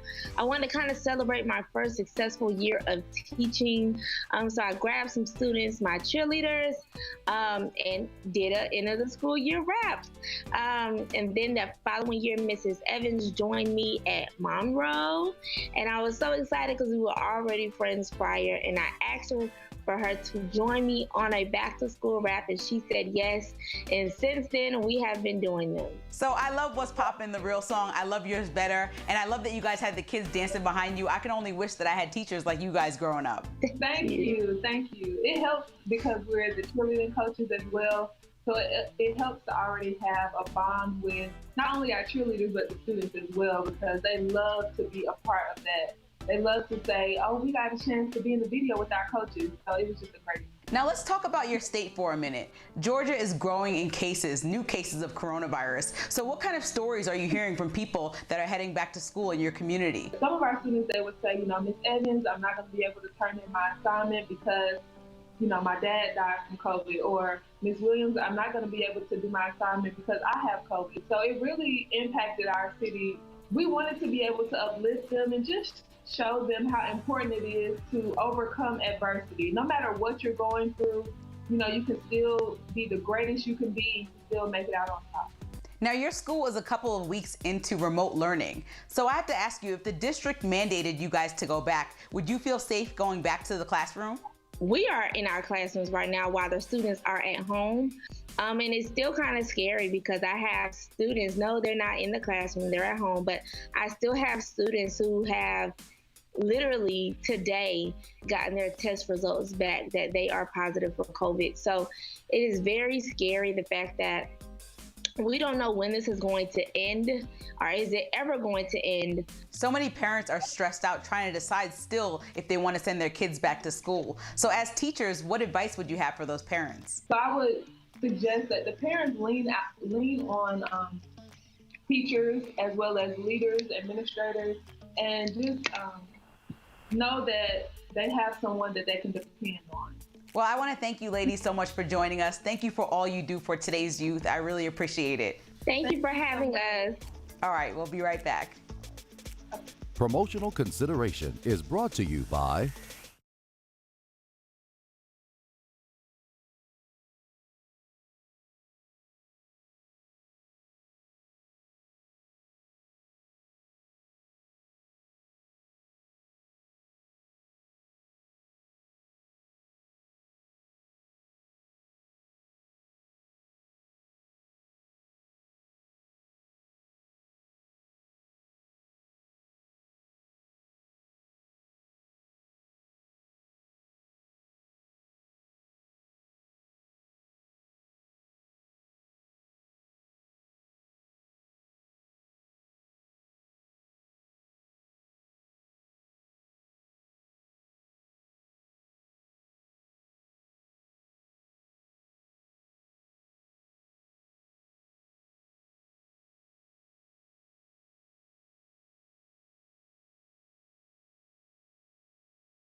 Welcome back to DBL. Before we go, we have some heart-stopping video, and let me tell you, it's a parent's worst nightmare. A warning to our viewers, this video is a little disturbing, although everyone is safe. A young girl, just 3, was swept into the air after her stomach got tangled in the tail of a long kite in Taiwan. She was thrown about in the air for more than 30 seconds. Finally, the kite came low enough for folks on the ground to grab her. She had some minor scrapes and was taken to the hospital, but we are so happy to report she was otherwise unharmed. That's Sophie's age. That's Lawson's age. Baby Ford, I know we all still call him Baby Ford, but Ford, just a couple years older than that. Can you imagine, Al, if that happened to one of your kids? Worst nightmare. Literally, Sam, and I mean, I think we're at the point as parents where we feel like we had our lives, and not that we're living on borrowed time, but we had a great life, and now we're enjoying our kids. We just want our kids to be able to have that same thing, to have that threateningly, possibly taken away from them. Is just the most terrifying thing a parent could face. Look how high that kid is. That was 30 seconds. Could you imagine how long that was to the parents? Oh. Like how long? And I love that people have their phones out. Why aren't they running under where this kid, the direction the kid's going, and trying to catch him? Let me get my cell phone out and take a video of this kid. Some did, but I know, I'm but with it you. just shocks me that hey, there's a kid flying away. Let me get my cell phone instead of try to help. What would you do if that was Lawson in the air? Dude, Sam, I don't know. I know. Oh my God. I wonder if our kids would like it. No, they'd be terrified. If you're sticking around, here's what's coming up on DBL. Brad Pitt's new girlfriend is reportedly married to some other dude. We'll tell you how that's working out. Plus, the biggest winners from the MTV VMAs. DBL is new every day. We'll be right back. I feel like when we were in the studio, we turned our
Wow, Jeff has an opinion. We're going to get to that. Welcome to DBL. You just heard Lady Gaga and Ariana Grande bring the house down with their hit Rain on Me at last night's VMAs.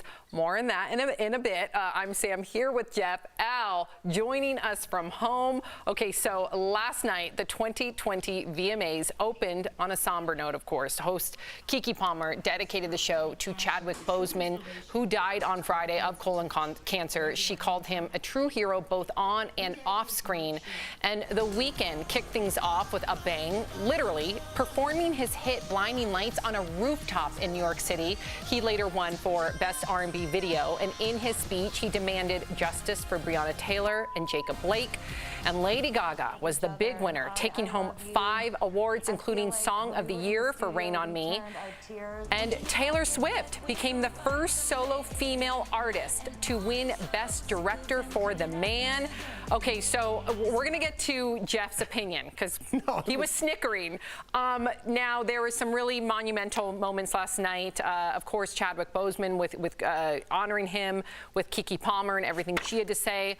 Also, of course, Al with The Weeknd and bringing attention and light to Breonna Taylor. But most of our viewers right now, they're commenting on Taylor Swift. They're commenting on, of course, The Weeknd's fashion. Now, that's a whole nother story. But what did you make of it being virtual? And what stood out to you as a viewer? Well, Sam, this is where we are in 2020. And however we feel about being virtual, I'm talking to you virtually right now. This is how entertainment, this is how discussion, this is how doctor's appointments, this is how family reunions, this is how everything's going to go for the near future because of what's going on with this pandemic. So we're going to have to do the best that we can. Whether it's on a Zoom meeting or your kid's history class, we're going to have to get used to it. And our award shows are going to be like this as well. And I do appreciate the entertainers dressing up and trying to have something kind of weird and controversial to talk about, because, Sam, somebody's got to push that envelope. You know what I'm saying? Oh, yeah, and I dig when they push the envelope. What was your reaction to watching Ariana Grande and Lady Gaga? I just thought, I mean, if you played again, Lady Gaga, because she has a mask on, so you can't just sing, so she really had to get into it, you know? And so her head was like, you know, like she was at a karaoke performance, right? Well, but she had to do what she had to do. Right. Look at. It's a little... Hold on, it comes back, and she's really into it. Okay, let's see. Maybe I'm exaggerating a little bit. No, I think you're right. She's very animated. Listen, like Al said, good for them for trying to put something on. Wow. Yeah, look at all those masks. wardrobe changes. Dang. And listen, she could sing through a mask. So I don't think she was singing through the mask. You don't think so? I think there was probably some vocals over that. I don't know. I thought maybe. I'd like to think she and Ariana Grande were singing through their masks. Well, last night, the VMAs also saw the return of the red carpet. So Lady Gaga won all the fashion awards with this gorgeous silver futuristic gown. I do feel like we're in the future. She made 9 costume changes over the course of 2 hours, and each featured a unique face mask. Now, The Weeknd, yes, so some of you have seen him sport that very bloody, beaten up face. That's the same look from his Blinding Lights video and his After Hours short film, which shows a lot of drinking and driving. That's how he got beat up, from a bouncer and then drinking and driving, getting into a wreck. Now, Miley Cyrus wore this see-through sparkly gown. She looked good. Girl. She looked good. Yeah, and then she also, you guys, she paid homage to her Wrecking Ball video. Yep, by swinging from a mirror ball during her performance at Midnight Sky, because she's got a new disco album coming out. What do you think about the hairdo, Sam? It's very like 80s Pat Benatar. Good reference. If I, Al, and Jeff could rock a mullet, I know that our producers here probably wouldn't allow me to, but I would love to rock a rock and roll mullet. Do you think I should, Al?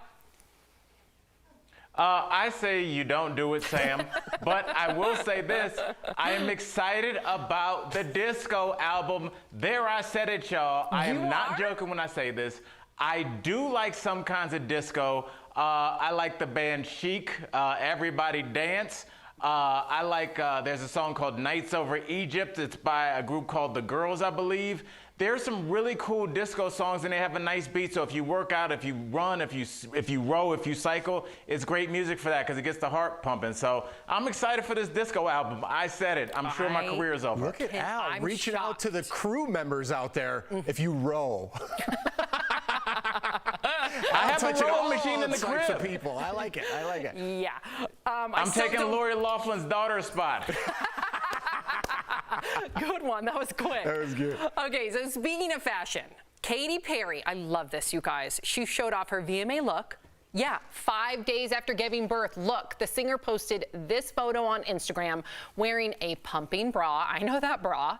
Some postpartum undies. I know them undies. And wrote that her hair and makeup was by exhaustion. Okay, so we're all parents up here. We've all lived this. I've lived that same exact look. I know exactly. Not all of us have wore that outfit though, Sam. No, you haven't, but you've seen it. No, I haven't. I've seen it on Meet the Fockers when he's got a fake breast. Right? He feeds the little guy? Yeah. What is that we just saw? What do you mean? Oh, the double pump? It pumps it for you? Yeah, so, sorry, I probably shouldn't make hand gestures. It's the double pump. So that's, I believe she said hers was a Medela pump. So there's different pumps that you can get. You buy a bra that allows you to pump both breasts at the same time. Something hooks up to that? Yeah, you feel like a cow. Like you and then it goes into the bottle? Yes, and so it's, otherwise when you pump, you usually have to do one breast at a time, but when you double pump, instead of it taking like 10 minutes and 10 minutes or 20 minutes and 20 minutes, you can just boom, get both of them out at the same time. I'm not making like a thing about this. I've never seen that, and I know the traditional, you have the... Oh, yeah. Again, but sorry about the hand gestures. Listen, I give her a lot of props because 5 days after giving birth, you're still dealing with a lot. You know, you're dealing with, this is her first baby, right? So she's dealing with learning how to pump. She's dealing with learning how to breastfeed. She's learning with her body. She's dealing with all those, the trauma. I mean, they compare giving birth, Al, to getting into a severe car accident. It's like a 3 to 6 week recovery. There's a lot of stuff going on with your body after you give birth. So good on her. I mean, it makes sense. Think about what's going on with your organs. They're being moved around. They're being jarred, the same as you would have in a car accident. And Sam, I'm not mansplaining, but I'll just say if somebody's been in the hospital a time or two, for first-time moms, you can rent breast pumping equipment from the hospital, I believe, if you can afford it, because they're very expensive. And also, if you can also take lactation classes for the baby to learn how to latch, because it's not a home run the first time. So it's you know, it's a learning process for everybody involved. So take your time and enjoy it. I'm so proud of you for saying that, Al, because it's a breastfeeding relationship. If you choose to breastfeed, if you can breastfeed, I want every mom out there to feel included, because it's a varied journey. But yeah, you need all the help you can get. And you can also, at least under Obamacare, when I first gave birth to Sophie, your breast pump was covered. Yeah. So I don't know if it's still covered, but to Al's point, they are expensive. If they're still covered, make sure that you put it on your insurance, because they're expensive. You guys given useful information. I did a Meet the Parents reference. Standard. We all have our roles, Jeff. Yep, standard. Okay, so Brad Pitt is reportedly in an open relationship with his new girlfriend. As we told you, Brad has been spotted with German model Nicole Podorowski. Well, now Page Six is reporting that she's been married to German restaurateur for 8 years. Yeah, they do have a son that they share together, but apparently her husband is okay with his wife dating Brad. Oh, is he? Yeah. He's okay with that, huh? Yeah, he is. I don't think he has a choice in the matter. Why? Because it's Brad Pitt. Jeff, I'll just say this, bro. You can think that way, but we covered a story last week. I'm not at liberty to say what story it was, but it seems like there's some couples that might be into this. What are you talking about? What are you being so incognito? Liberty University, Jerry Falwell. Oh, you don't have to be incognito about that. How did you not get that brilliant tongue-in-cheek reference? I was thinking more celebrity. I get it. Liberty University. Yeah, we dropped the ball on that one. We dropped it. Ouch. But now listen, do whatever works for them works. I know I could not have that. If like my husband was having a relationship with like somebody young and gorgeous, like that model, I would die. I could not handle it. Could you have an open? No, of course not. No. Well, some people can. No, you can't. Not with Brad Pitt or Leonardo DiCaprio. Like, these are like the top of the food chain. You know what I'm saying? So it's like, that one's got to sting a little bit for the restaurateur. Maybe Who calls themselves him. a restaurateur anyway? I have a bunch of buddies who own restaurants. I've never heard that word. So easy. Brad Pitt's got your chick. Albert, sorry. could you, let's say Albert, I think this restaurateur is 68 years old, so perhaps he's come to a time in his life where he's just like, listen, if I'm happy, she's happy, Brad's happy, it's all good. Do you think you could ever reach a time in your life where you would be able to have an open relationship, or no? Sam, I mean, I'm going to use a baseball reference for this. There's a point in your career where you can still hit, but then, you need a pinch runner once you get on first base. They bring in a younger guy that can do the rest of the running for you, if you know what I mean. And I think the 68-year-old, he might just be looking for a companion. I think that's what a lot of people forget. I think asexual relationships or slightly asexual relationships or low sexual relationships, they make up a lot of relationships, but that doesn't mean that that's your whole relationship. A lot of times it's just companionship and having somebody to experience life with. So if you're not interested in the sex part, you're probably fine with them going out and finding somebody to satisfy that. That's a good point. And if mama has a headache, bring in What do you think? bring in my backup. He's just like hanging out in the closet? What do you mean bringing the backup? That's a good point, Al. Jeez. That's a good point. This story went down a weird path. Coming up on DBL, sometimes you just have to look at all their little heads. Sometimes you just have to look to Mother Nature to be inspired by the beauty all around us. Next, we're chatting with the woman behind the hit show, Planet Earth. Did you ever see that video? What video? Closed captioning provided by One.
Earlier, Brandon caught up with Planet Earth executive producer Joe Schinner to hear her take on what we can celebrate during these trying times. Take a look.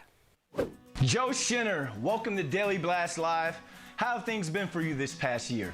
Well, I think we've all had a difficult year, and I think what we need is really to raise our spirits by immersing ourselves in nature. Nature is a good healer. It's a source of inspiration. It's a source of escape, and that's kind of what we were thinking of when we put together this show, Planet Earth: A Celebration. We really wanted to raise the spirits. Plus the fact that we were very lucky that Hans Zimmer agreed to do a recomposition for us. They're so eager, they don't even pause to feed.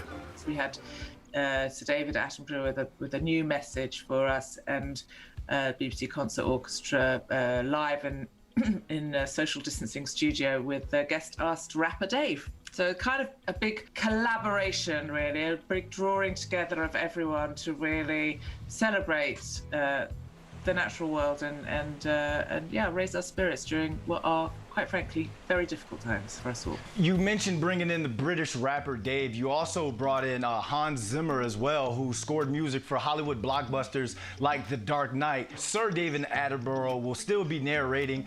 Why bring in these artists? Are you guys trying something new? Are you trying to appeal to a different demographic? Why bring in these artists? Okay, so Hans Zimmer composed the original music for Planet Earth 2 and Blue Planet 2. So he's a long-time collaborator of ours, which we are very, very lucky. He loves it. He says that some of the natural history sequences are even more exciting than the most crazy, expensive Hollywood car chase. You know, that he can get more suspense and more emotion out of some of these animal scenes. And he's very dedicated and very, very passionate about the natural world. There have been multiple reports and a rise of wild animal sightings in cities. So do you think that the pandemic has affected the way that these wild animals treat humans? And have you had any encounters near your home? The roads became empty, the skies became empty, and all the animals that we'd pushed out of our cities, you know, into the fringes, all started creeping back in. And I'm seeing a rise in ants in my apartment. That may not be the same as a wild animal, but you know, I've got some some ants in my apartment. Maybe I need to clean up a little bit. But thank you so much for joining Daily Blast Live, Joe. And you all can catch Planet Earth: A Celebration on BBC. We'll be right back. We all know that movement is like medicine, but get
Welcome back to DBL. It is time for some sweet, sweet deals. Earlier, Steph showed Tori some amazing products at even better prices. Here's this week's DBL Deal Blast presented by MorningSave.com.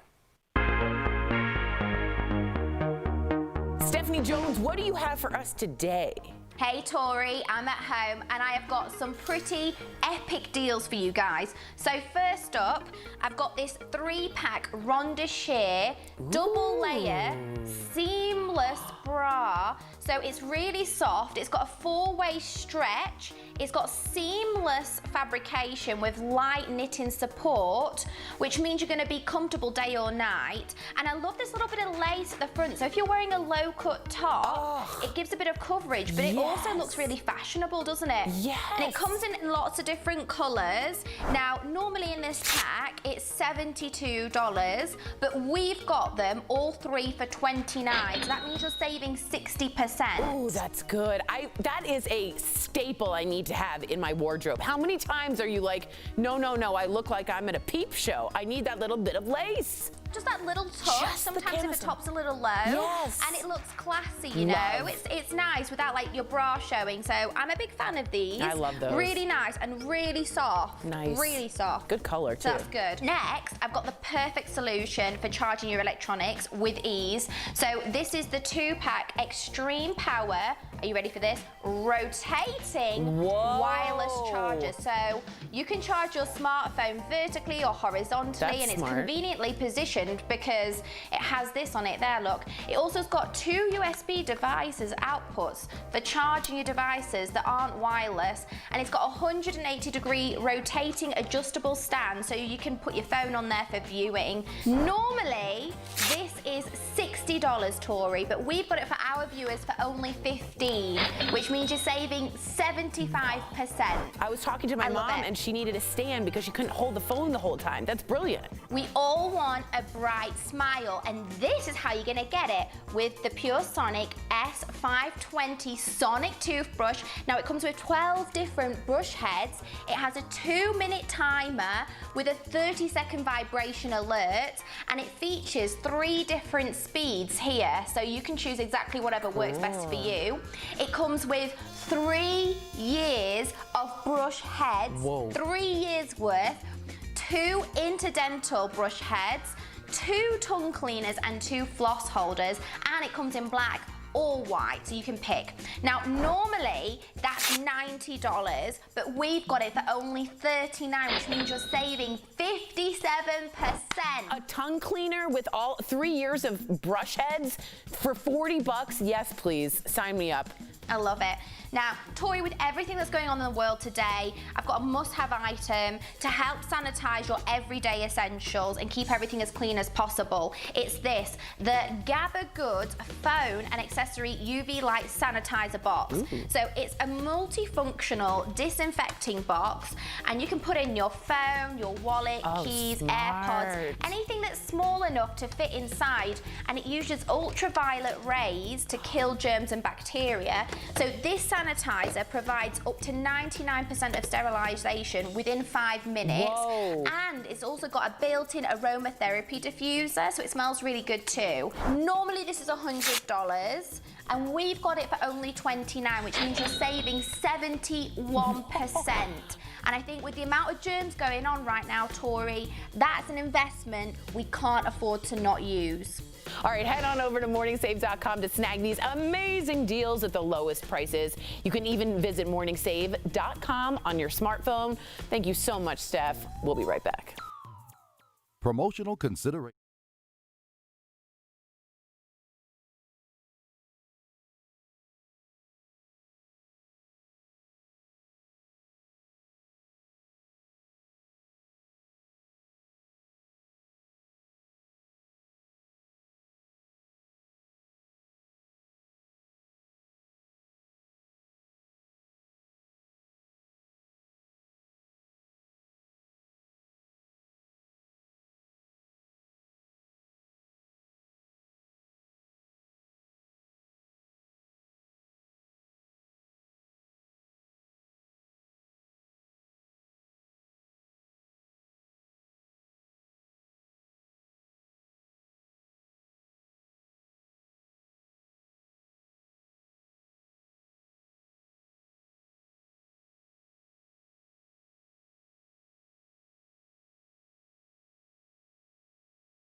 children's book. It's called Where is Baby Ford? It's out now on Etsy.com. Al, so proud of you. I read it with my kids. It is awesome. Tell us all about it.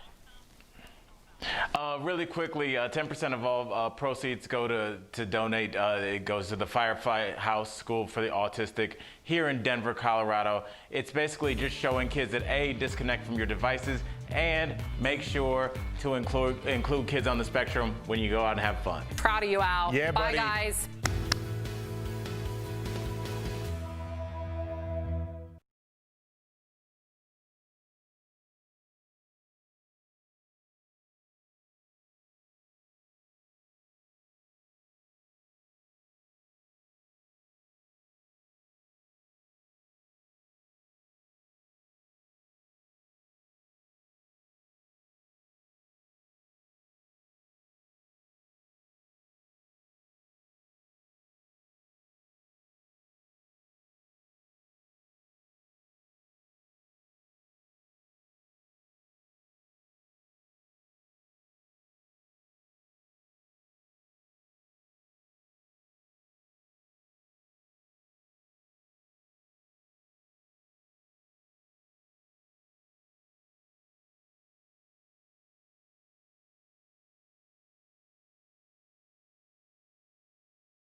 We're talking about today on Daily Blast Live.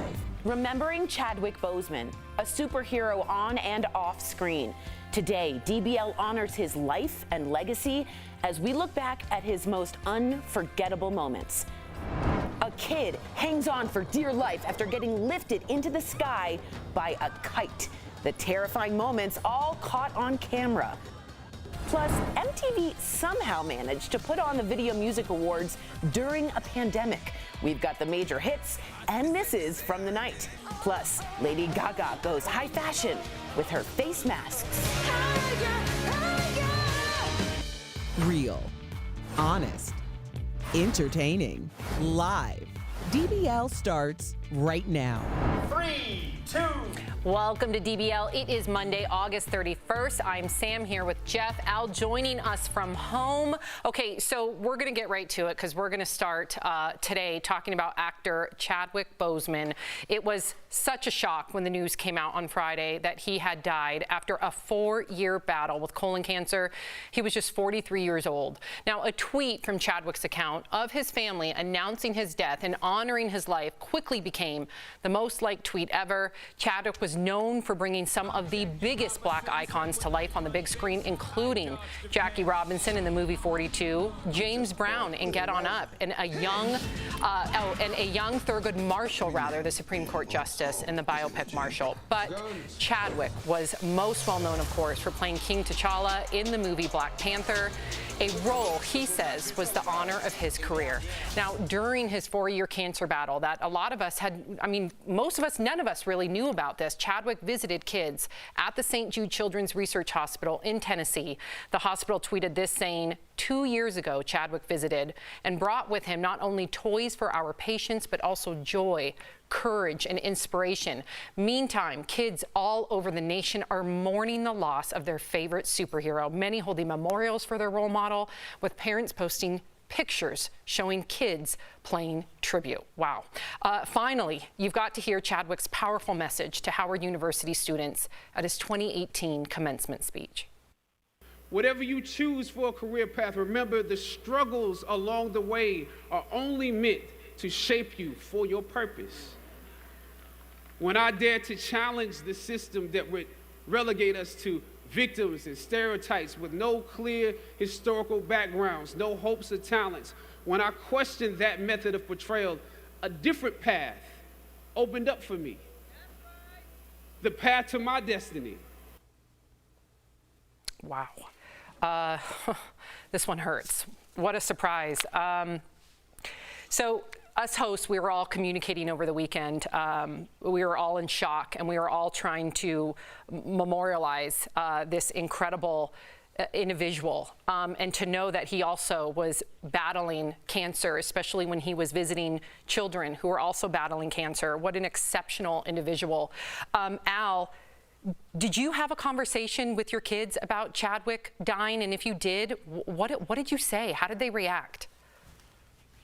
I did. You know, I was in LA this weekend, and you know, obviously my 6-year-old, he doesn't have really a reference for death yet, but my 12-year-old does. And we had the conversation, and I'll be honest, I stole this nugget of information from watching that Patton Oswalt documentary about his deceased wife. The writer, when he had found out that his wife had passed, he said that the principal at his daughter's school said, "Don't tell her tonight and let her go to sleep. Tell her in the sunshine." Aww. And I used that information, and I told my kid, told Elijah the next day, and he asked if he was buried in his Black Panther outfit like the hero that he was. So, I mean, that just broke me up, and I mean, what a life.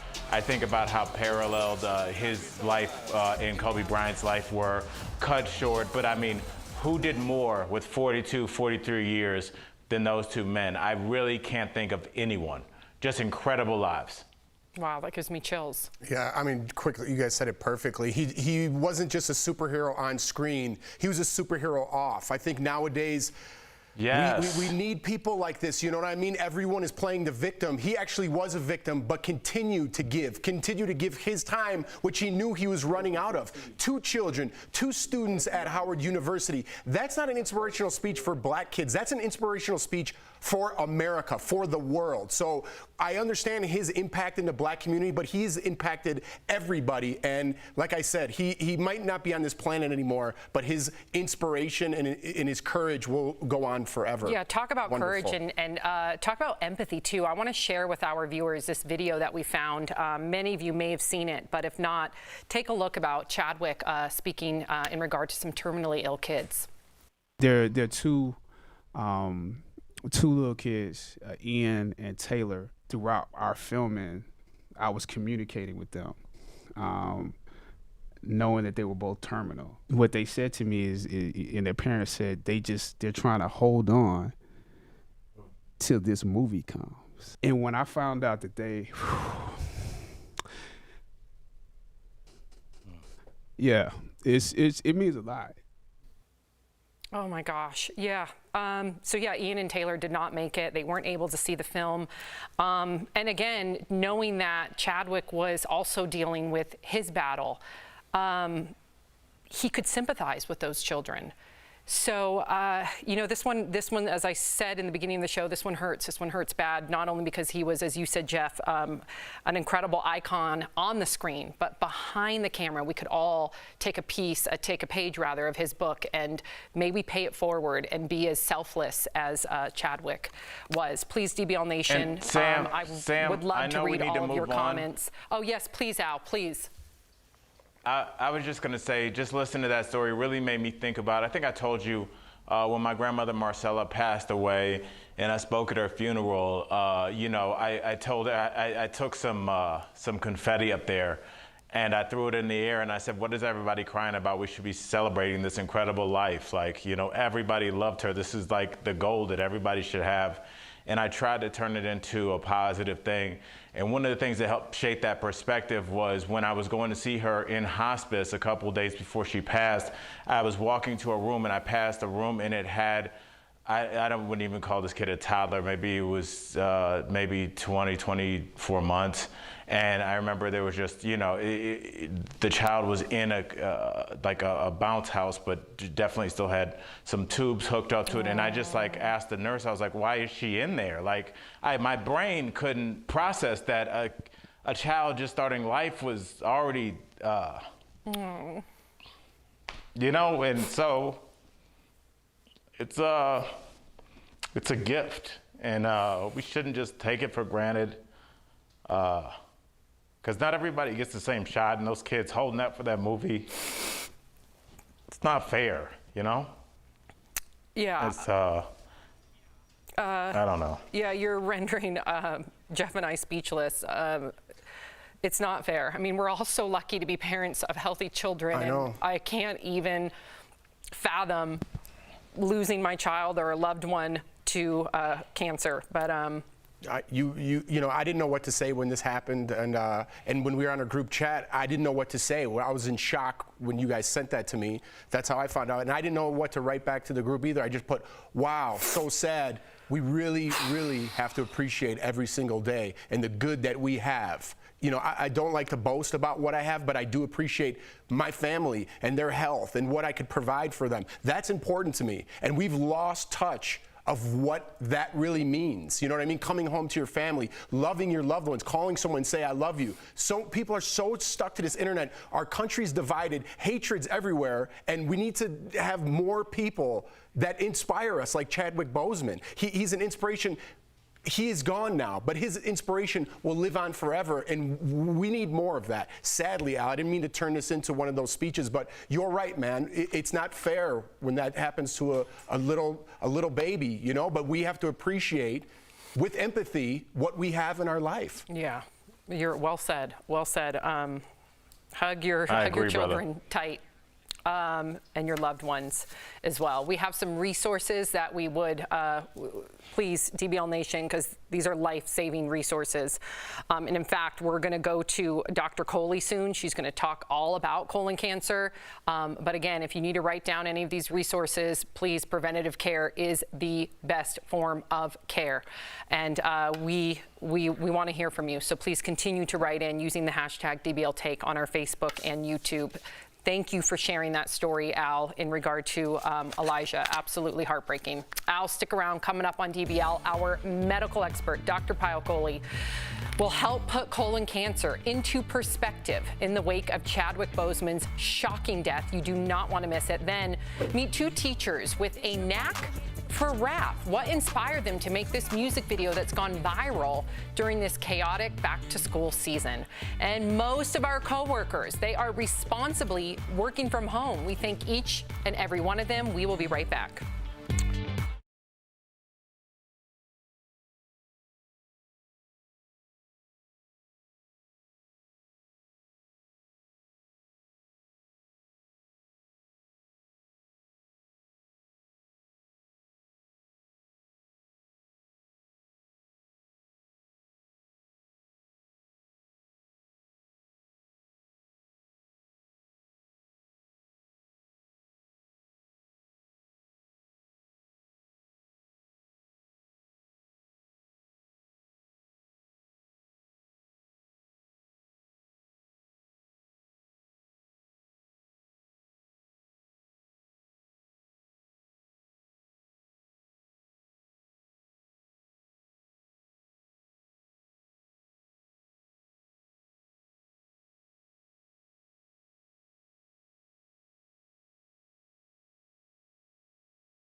Welcome back to DBL. We're continuing to talk about Chadwick Boseman's surprising death from colon cancer. So many are asking how it could happen to someone who was only 43 years old. Earlier, Tori Shulman and I asked Dr. Pyle Coley to shine light on a cancer that many Americans know little about.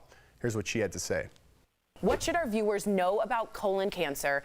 And can you talk about the risk for just the average American? I'm so glad we're having this discussion, Tori, because colon cancer is the second leading cause of cancer death in the United States. And every 1 out of 23 males is going to catch colon cancer in his lifetime, and 1 out of 25 females. That's staggering. So if you think about 25 people that you know, 1 of them will get colon cancer. And as you pointed out, many of us are embarrassed to think about it, embarrassed to talk about it, and some of us have the perception that it's only a disease of old people. And what we're seeing is actually more and more deaths occurring in younger people. There are a lot of risk factors that are modifiable, so it's really important to understand what those are. So let's talk about those. So obesity, sedentary lifestyle, diabetes, smoking, eating red meat or processed meat, those are all risk factors that are within our control to modify our risk. Of course, there are risk factors like family history and such that are less modifiable, as well as our age, but it's important to know these. And finally, I want to make one last point, which is that Chadwick Boseman, who's Black, has a higher risk not just of getting colon cancer by 20%, but a 40% higher risk of dying from colon cancer because it's often detected later in the African American population. Wow. Doc, could you tell us more about getting screened for colon cancer and when should people get tested, at like what age, I'm saying? It's a great question, Jeff, because early detection is the difference between life and death. So if you detect it early, it's got a 94% survival. If you detect it late, it's only a 20% survival. Wow. So what the American Cancer Society is recommending is starting to screen people at age 45 if you have average risk. However, if you have a family history like Chadwick Boseman's family, then you actually want to either start screening at age 40 or 10 years before your family member was diagnosed. So in Chadwick's case, that would be at the age of 29 for his family members. Now, talk about uncomfortable. I know we wanted to switch gears to the pandemic, but I kind of want to keep it here because I think it's important. Is this the same thing? I mean, let's just be adults here. Is this the same kind of examination where you have to go? The colonoscopy. The colonoscopy, right. I'm trying to keep it PG here, Doc. Yes. Yeah, so there's 2 ways to get screened, Jeff, and they both have complementary roles. So colonoscopy is one. That's where you have to drink that horrible stuff to make you have diarrhea, clean out your colon, and they actually put a camera in the colon, the rectum, to take a look inside. That is the gold standard for testing, the best way to get tested. The second thing that they recommend doing in between your colonoscopies, which usually occur every 5 to 10 years, is to take a little stool sample, put it on a card, and check to see if you have blood in it, because a lot of colon cancers can cause blood to be in the stool. And to just be super honest with you, if you notice, I know this is not going to be as PG as you want, but Katie Couric did a colonoscopy live on air because her husband died of colon cancer. To normalize this, if you are having different color stool, different types of stool, I know that's not normalized on TV, but we're going to say it. No, because you have to have the conversation. You do. Make sure that you talk to your doctor about it, that you're not embarrassed about it, because it's a, as she said, 94% survival rate. And Al and I talked about it on the show as well. Like, we're going to go together and make it a thing. That's like fantastic. Tom Hanks and all those guys get together, Marty Short, and they all get together every year and they have like the margaritas and they get their colon checked. That's amazing. They make a little colon party out of it. Colon party. Thank you so much for honestly normalizing this. Thanks for your facts. We know I'm watching right now and a lot of you are writing in that you have family members and we're thinking of you. Thanks, Doc. We'll be right back. Ladies, what's the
With swag, this drip hard. Go ahead, take a picture on your iPhone. To the school, yeah.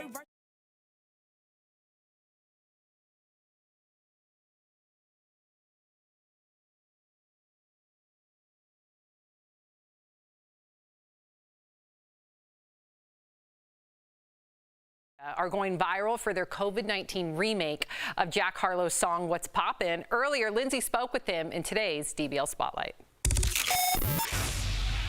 Gonna log in every day, every morning I'm watching. Yeah, we virtual and you know it's up, so we about to take it up a notch. Yeah, and Miss Williams, been popping. 2020 new school year dropping. Miss Williams and Miss Evans, welcome to DBL. Where did this idea come from? Well, it actually came about 3 years ago. I did an end of the school year rap instead of a back to school rap. I wanted to kind of celebrate my first successful year of teaching.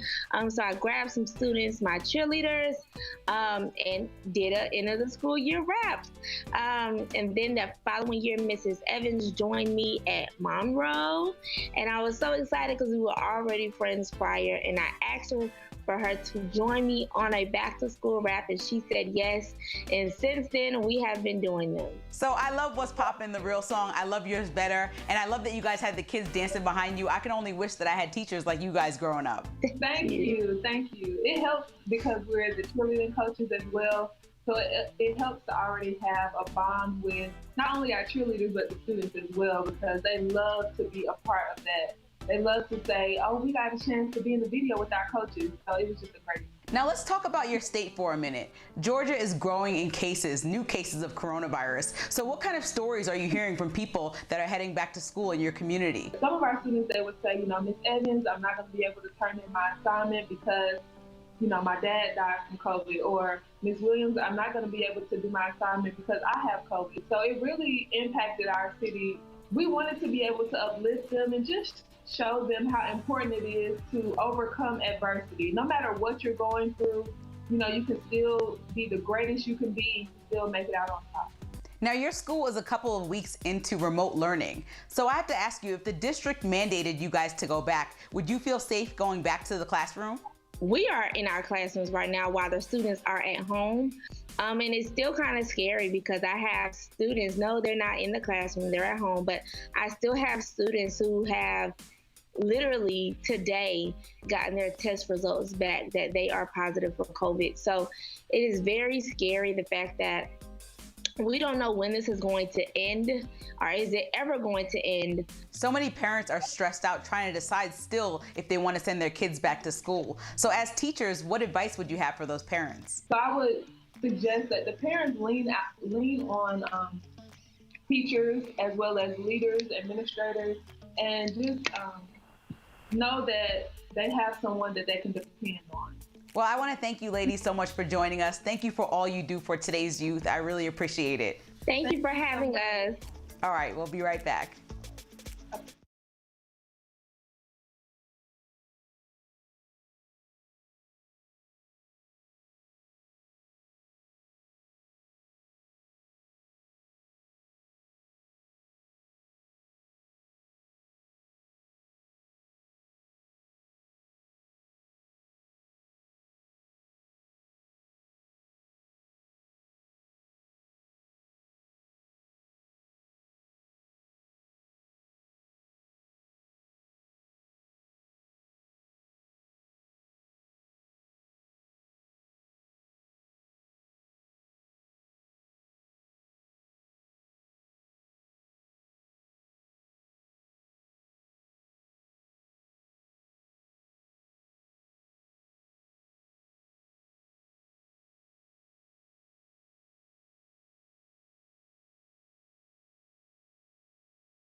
Welcome back to DBL. Before we go, we have some heart-stopping video, and let me tell you, it's a parent's worst nightmare. A warning to our viewers, this video is a little disturbing, although everyone is safe. A young girl, just 3, was swept into the air after her stomach got tangled in the tail of a long kite in Taiwan. She was thrown about in the air for more than 30 seconds. Finally, the kite came low enough for folks on the ground to grab her. She had some minor scrapes and was taken to the hospital, but we are so happy to report she was otherwise unharmed. That's Sophie's age. That's Lawson's age. Baby Ford, I know we all still call him Baby Ford, but Ford, just a couple years older than that. Can you imagine, Al, if that happened to one of your kids? Worst nightmare. I mean, literally, Sam. And I mean, I think we're at the point as parents where we feel like we had our lives, and not that we're living on borrowed time, but we had a great life, and now we're enjoying our kids.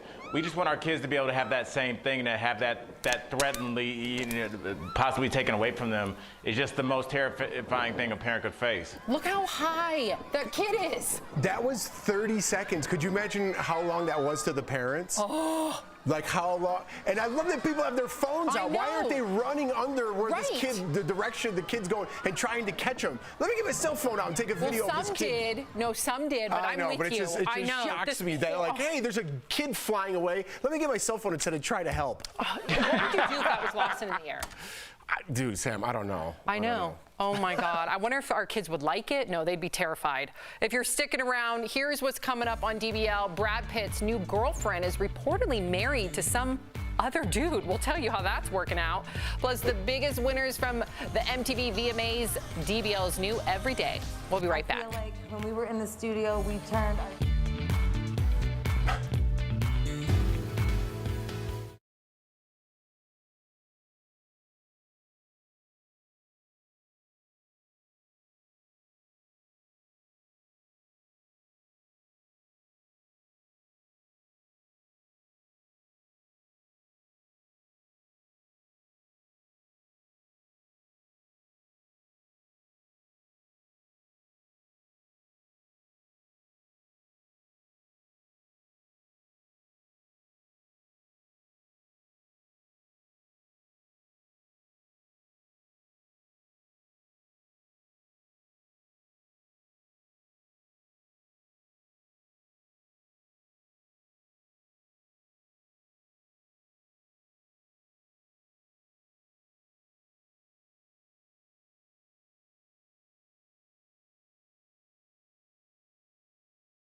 Blast Live. We're talking about what you're talking about.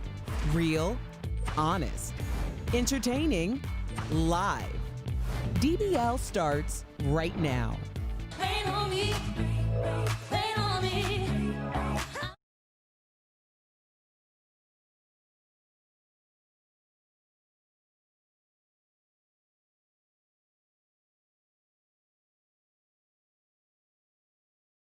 Just heard Lady Gaga and Ariana Grande bring the house down with their hit Rain on Me at last night's VMAs. More on that in a bit. I'm Sam here with Jeff. Al joining us from home. Okay, so last night the 2020 VMAs opened on a somber note, of course. Host Keke Palmer dedicated the show to Chadwick Boseman, who died on Friday of colon cancer. She called him a true hero both on and off screen. And The Weeknd kicked things off with a bang, literally performing his hit Blinding Lights on a rooftop in New York City. He later won for Best R&B Video, and in his speech he demanded justice for Breonna Taylor and Jacob Blake. And Lady Gaga was the big winner, taking home 5 awards, including Song of the Year for Rain on Me. And Taylor Swift became the first solo female artist to win Best Director for The Man.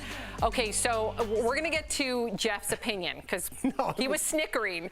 Now, there were some really monumental moments last night. Of course, Chadwick Boseman with honoring him with Keke Palmer and everything she had to say. Also, of course, Al with The Weeknd and bringing attention and light to Breonna Taylor. But most of our viewers right now, they're commenting on Taylor Swift. They're commenting on, of course, The Weeknd's fashion. Now, that's a whole nother story. But what did you make of it being virtual? And what stood out to you as a viewer? Well, Sam, this is where we are in 2020. And however we feel about being virtual, I'm talking to you virtually right now.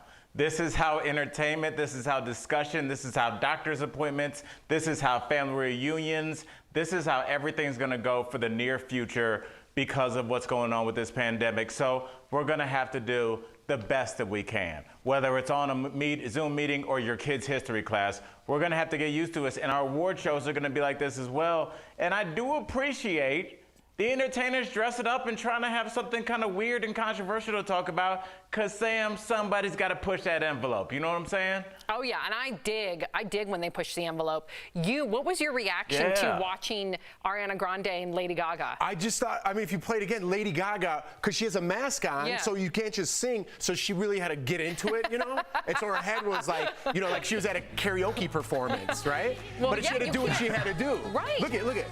It's a little... Hold on, it comes back, and she's really into it. Okay, let's see. Maybe I'm exaggerating a little bit. No, I think you're right. She's very animated. Listen, like Al said, good for them for trying to put something on. Wow. Yeah, look at all those wardrobe changes. Dang. And listen, she could sing through a mask. So I don't think she was singing through the mask. You don't think so? I think there was probably some vocals over that. I don't know. I thought maybe. I'd like to think she and Ariana Grande were singing through their masks. Well, last night, the VMAs also saw the return of the red carpet. So Lady Gaga won all the fashion awards with this gorgeous silver futuristic gown. I do feel like we're in the future. She made 9 costume changes over the course of 2 hours, and each featured a unique face mask. Now, The Weeknd, yes, so some of you have seen him sport that very bloody, beaten up face. That's the same look from his Blinding Lights video and his After Hours short film, which shows a lot of drinking and driving. That's how he got beat up, from a bouncer and then drinking and driving, getting into a wreck. Now, Miley Cyrus wore this see-through sparkly gown. She looked good. Girl. She looked good. Yeah, and then she also, you guys, she paid homage to her Wrecking Ball video. Yep, by swinging from a mirror ball during her performance at Midnight Sky, because she's got a new disco album coming out. What do you think about the hairdo, Sam? It's very like 80s Pat Benatar. Good reference. If I, Al, and Jeff could rock a mullet, I know that our producers here probably wouldn't allow me to, but I would love to rock a rock and roll mullet. Do you think I should, Al? I say you don't do it, Sam, but I will say this. I am excited about the disco album. There, I said it, y'all. I am not joking when I say this. I do like some kinds of disco. I like the band Chic, Everybody Dance. I like, there's a song called Nights Over Egypt. It's by a group called The Girls, I believe.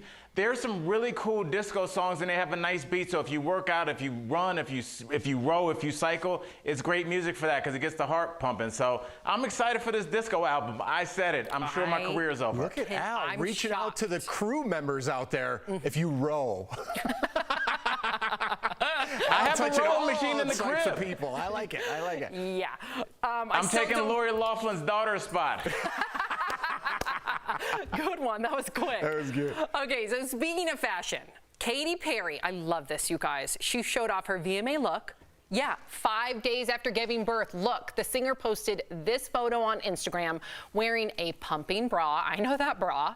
Some postpartum undies. I know them undies. And wrote that her hair and makeup was by exhaustion. Okay, so we're all parents up here. We've all lived this. I've lived that same exact look. I know exactly. Not all of us have wore that outfit though, Sam. No, you haven't, but you've seen it.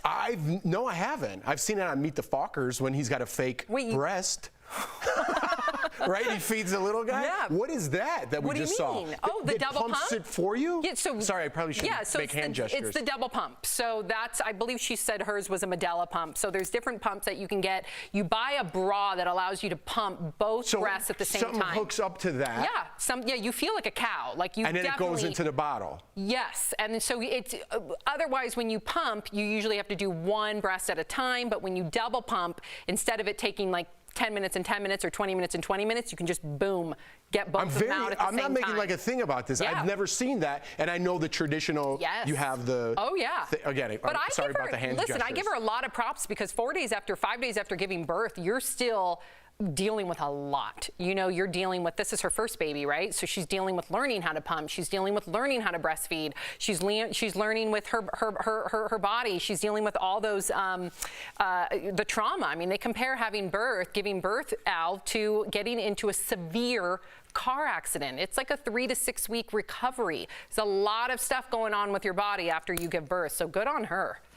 I mean, it makes sense. Think about what's going on with your organs. They're being moved around. They're being jarred, the same as you would have in a car accident. And Sam, I'm not mansplaining, but I'll just say if somebody's been in the hospital a time or two, for first-time moms, you can rent breast pumping equipment from the hospital, I believe, if you can afford it, because they're very expensive. And also, if you can also take lactation classes for the baby to learn how to latch, because it's not a home run the first time. So it's you know, it's a learning process for everybody involved. So take your time and enjoy it. I'm so proud of you for saying that, Al, because it's a breastfeeding relationship. If you choose to breastfeed, if you can breastfeed, I want every mom out there to feel included, because it's a very journey. But yeah, you need all the help you can get. And you can also, at least under Obamacare, when I first gave birth to Sophie, your breast pump was covered. Yeah. So I don't know if it's still covered, but to Al's point, they are expensive. If they're still covered, make sure that you put it on your insurance, because they're expensive. You guys given useful information, and I did a Meet the Parents reference. Standard. We all have our roles, Jeff. Yep, standard. Okay, so Brad Pitt is reportedly in an open relationship with his new girlfriend. As we told you, Brad has been spotted with German model Nicole Podorowski. Well, now Page Six is reporting that she's been married to German restaurateur for 8 years. Yeah, they do have a son that they share together, but apparently her husband is okay with his wife dating Brad. Oh, is he? Yeah. He's okay with that, huh? Yeah, he is. I don't think he has a choice in the matter. Why? Because it's Brad Pitt. Jeff, I'll just say this, bro. You can think that way, but we covered a story last week. I'm not at liberty to say what story it was, but it seems like there's some couples that might be into this. What are you talking about? What do you mean so incognito? Yeah, Liberty University, Jerry Falwell. Oh, you don't have to be incognito about that. How did you not get that brilliant tongue-in-cheek reference? I was thinking more celebrity. I get it. Oh, Liberty University. Yeah, we dropped the ball on that one. We dropped it. Ouch. But now listen, do whatever works for them works. I know I could not have that. If like my husband was having a relationship with like somebody young and gorgeous, like that model, I would die. I could not handle it. Could you have it open? No, of course not. No. Well, before some you even people ask. can. No, you can't. Some not with Brad people Pitt can. or Leonardo DiCaprio. Like, these are like the top of the food chain. You know what I'm saying? So it's like, that one's got to sting a little bit for the restaurateur. Maybe Who not calls for themselves him. a restaurateur anyway? I have a bunch of buddies who own restaurants. I've never heard that word. So easy. Brad Pitt's got your chick. Albert, could you, let's say Albert, I think this restaurateur is 68 years old, so perhaps he's come to a time in his life where he's just like, listen, if I'm happy, she's happy, Brad's happy, it's all good. Do you think you could ever reach a time in your life where you would be able to have an open relationship, or no? Sam, I mean, I'm going to use a baseball reference for this. There's a point in your career where you can still hit, but then, you need a pinch runner once you get on first base. They bring in a younger guy that can do the rest of the running for you, if you know what I mean. And I think the 68-year-old, he might just be looking for a companion. I think that's what a lot of people forget. I think asexual relationships or slightly asexual relationships or low sexual relationships, they make up a lot of relationships, but that doesn't mean that that's your whole relationship. A lot of times it's just companionship and having somebody to experience life with. So if you're not interested in the sex part, you're probably fine with them going out and finding somebody to satisfy that. That's a good point. And if mama has a headache, bring in What do you think? Bring in my backup. He's just like hanging out in a closet? What do you mean bringing the backup? That's a good point, Al. Jeez. That's a good point. This story went down a weird path. Coming up on DBL, sometimes you just have to look at all their little heads. Sometimes you just have to look to Mother Nature to be inspired by the beauty all around us. Next, we're chatting with the woman behind the hit show, Planet Earth. Did you ever see that video? What video? Close.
Earlier, Brandon caught up with Planet Earth executive producer Joe Schinner to hear her take on what we can celebrate during these trying times. Take a look.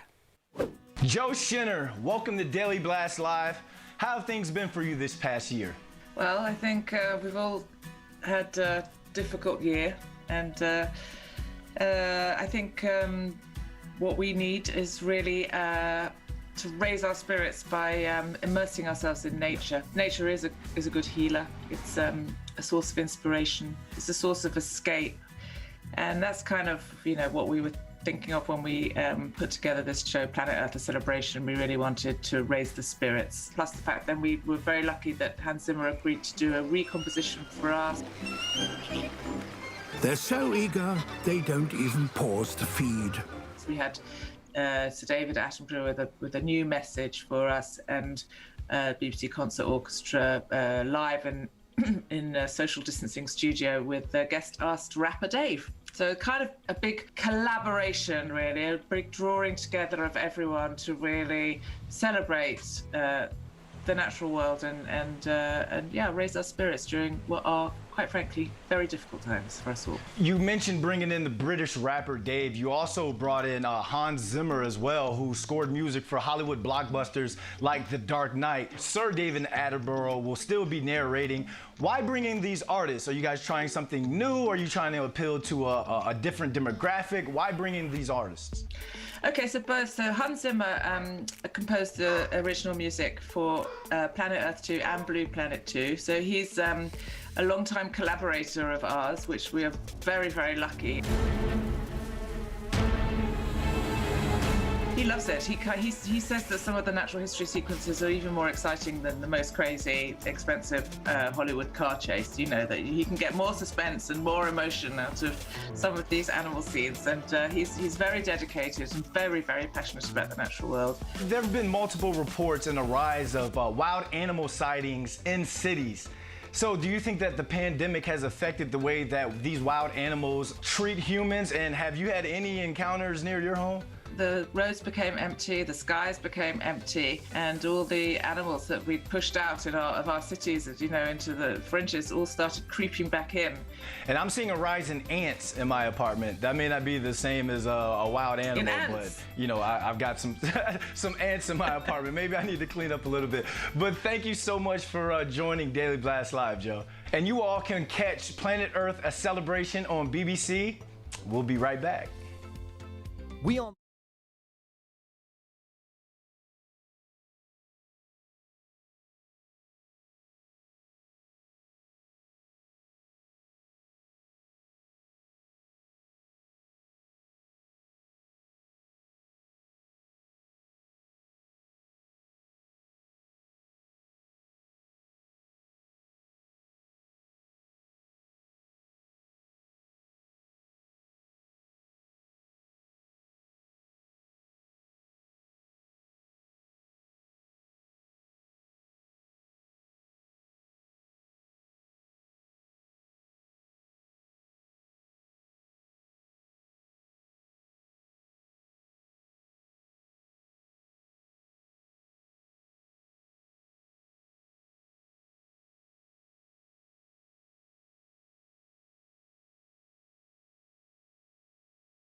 Welcome back to DBL. It is time for some sweet, sweet deals. Earlier, Steph showed Tori some amazing products at even better prices. Here's this week's DBL Deal Blast presented by MorningSave.com.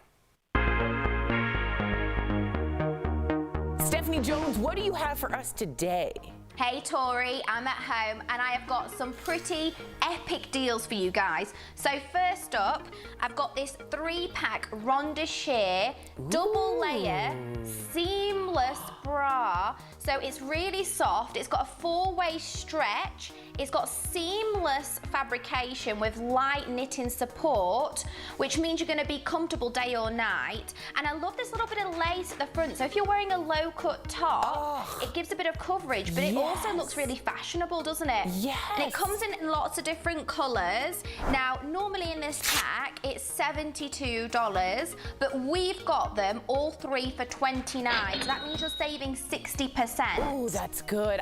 That is a staple I need to have in my wardrobe. How many times are you like, no, I look like I'm at a peep show. I need that little bit of lace. Just that little touch. Sometimes if the top's a little low, and it looks classy, you know. It's nice without like your bra showing. So I'm a big fan of these. I love those. Really nice and really soft. Nice. Really soft. Good color too. So that's good. Next, I've got the perfect solution for charging your electronics with ease. So this is the 2-pack Extreme Power. Are you ready for this? Rotating wireless charger. So you can charge your smartphone vertically or horizontally, and it's conveniently positioned because it has this on it there, look. It also has got 2 USB devices outputs for charging your devices that aren't wireless, and it's got a 180-degree rotating adjustable stand so you can put your phone on there for viewing. Normally, this is $60, Tori, but we've got it for our viewers for only $15, which means you're saving 75%.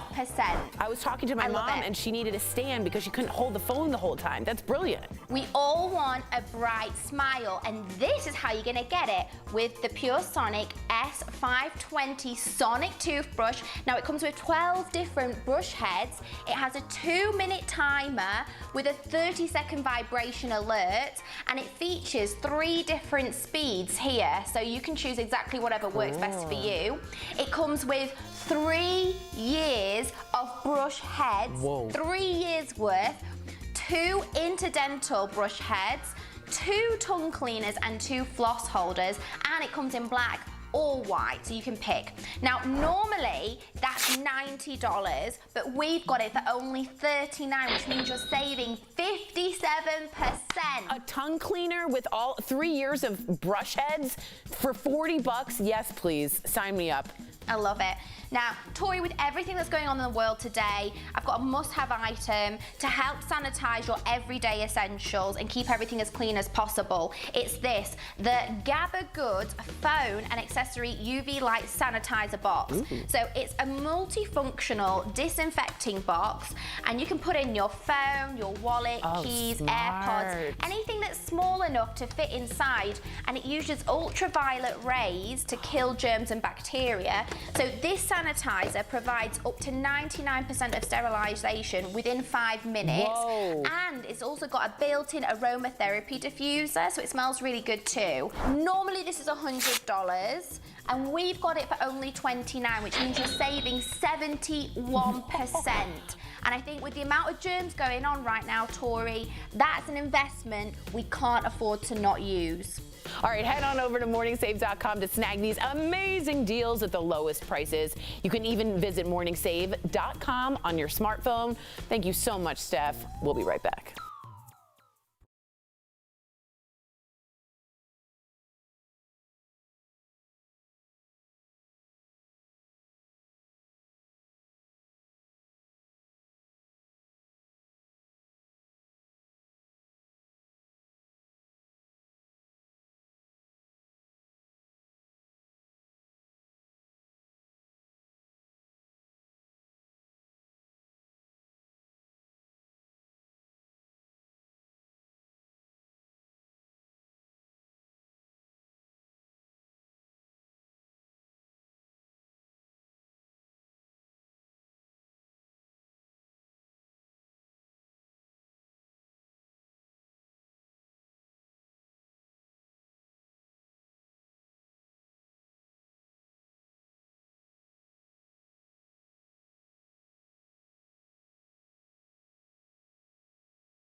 A moment to talk about your new children's book. It's called Where is Baby Ford? It's out now on Etsy.com. Al, so proud of you. I read it with my kids. It is awesome. Tell us all about it.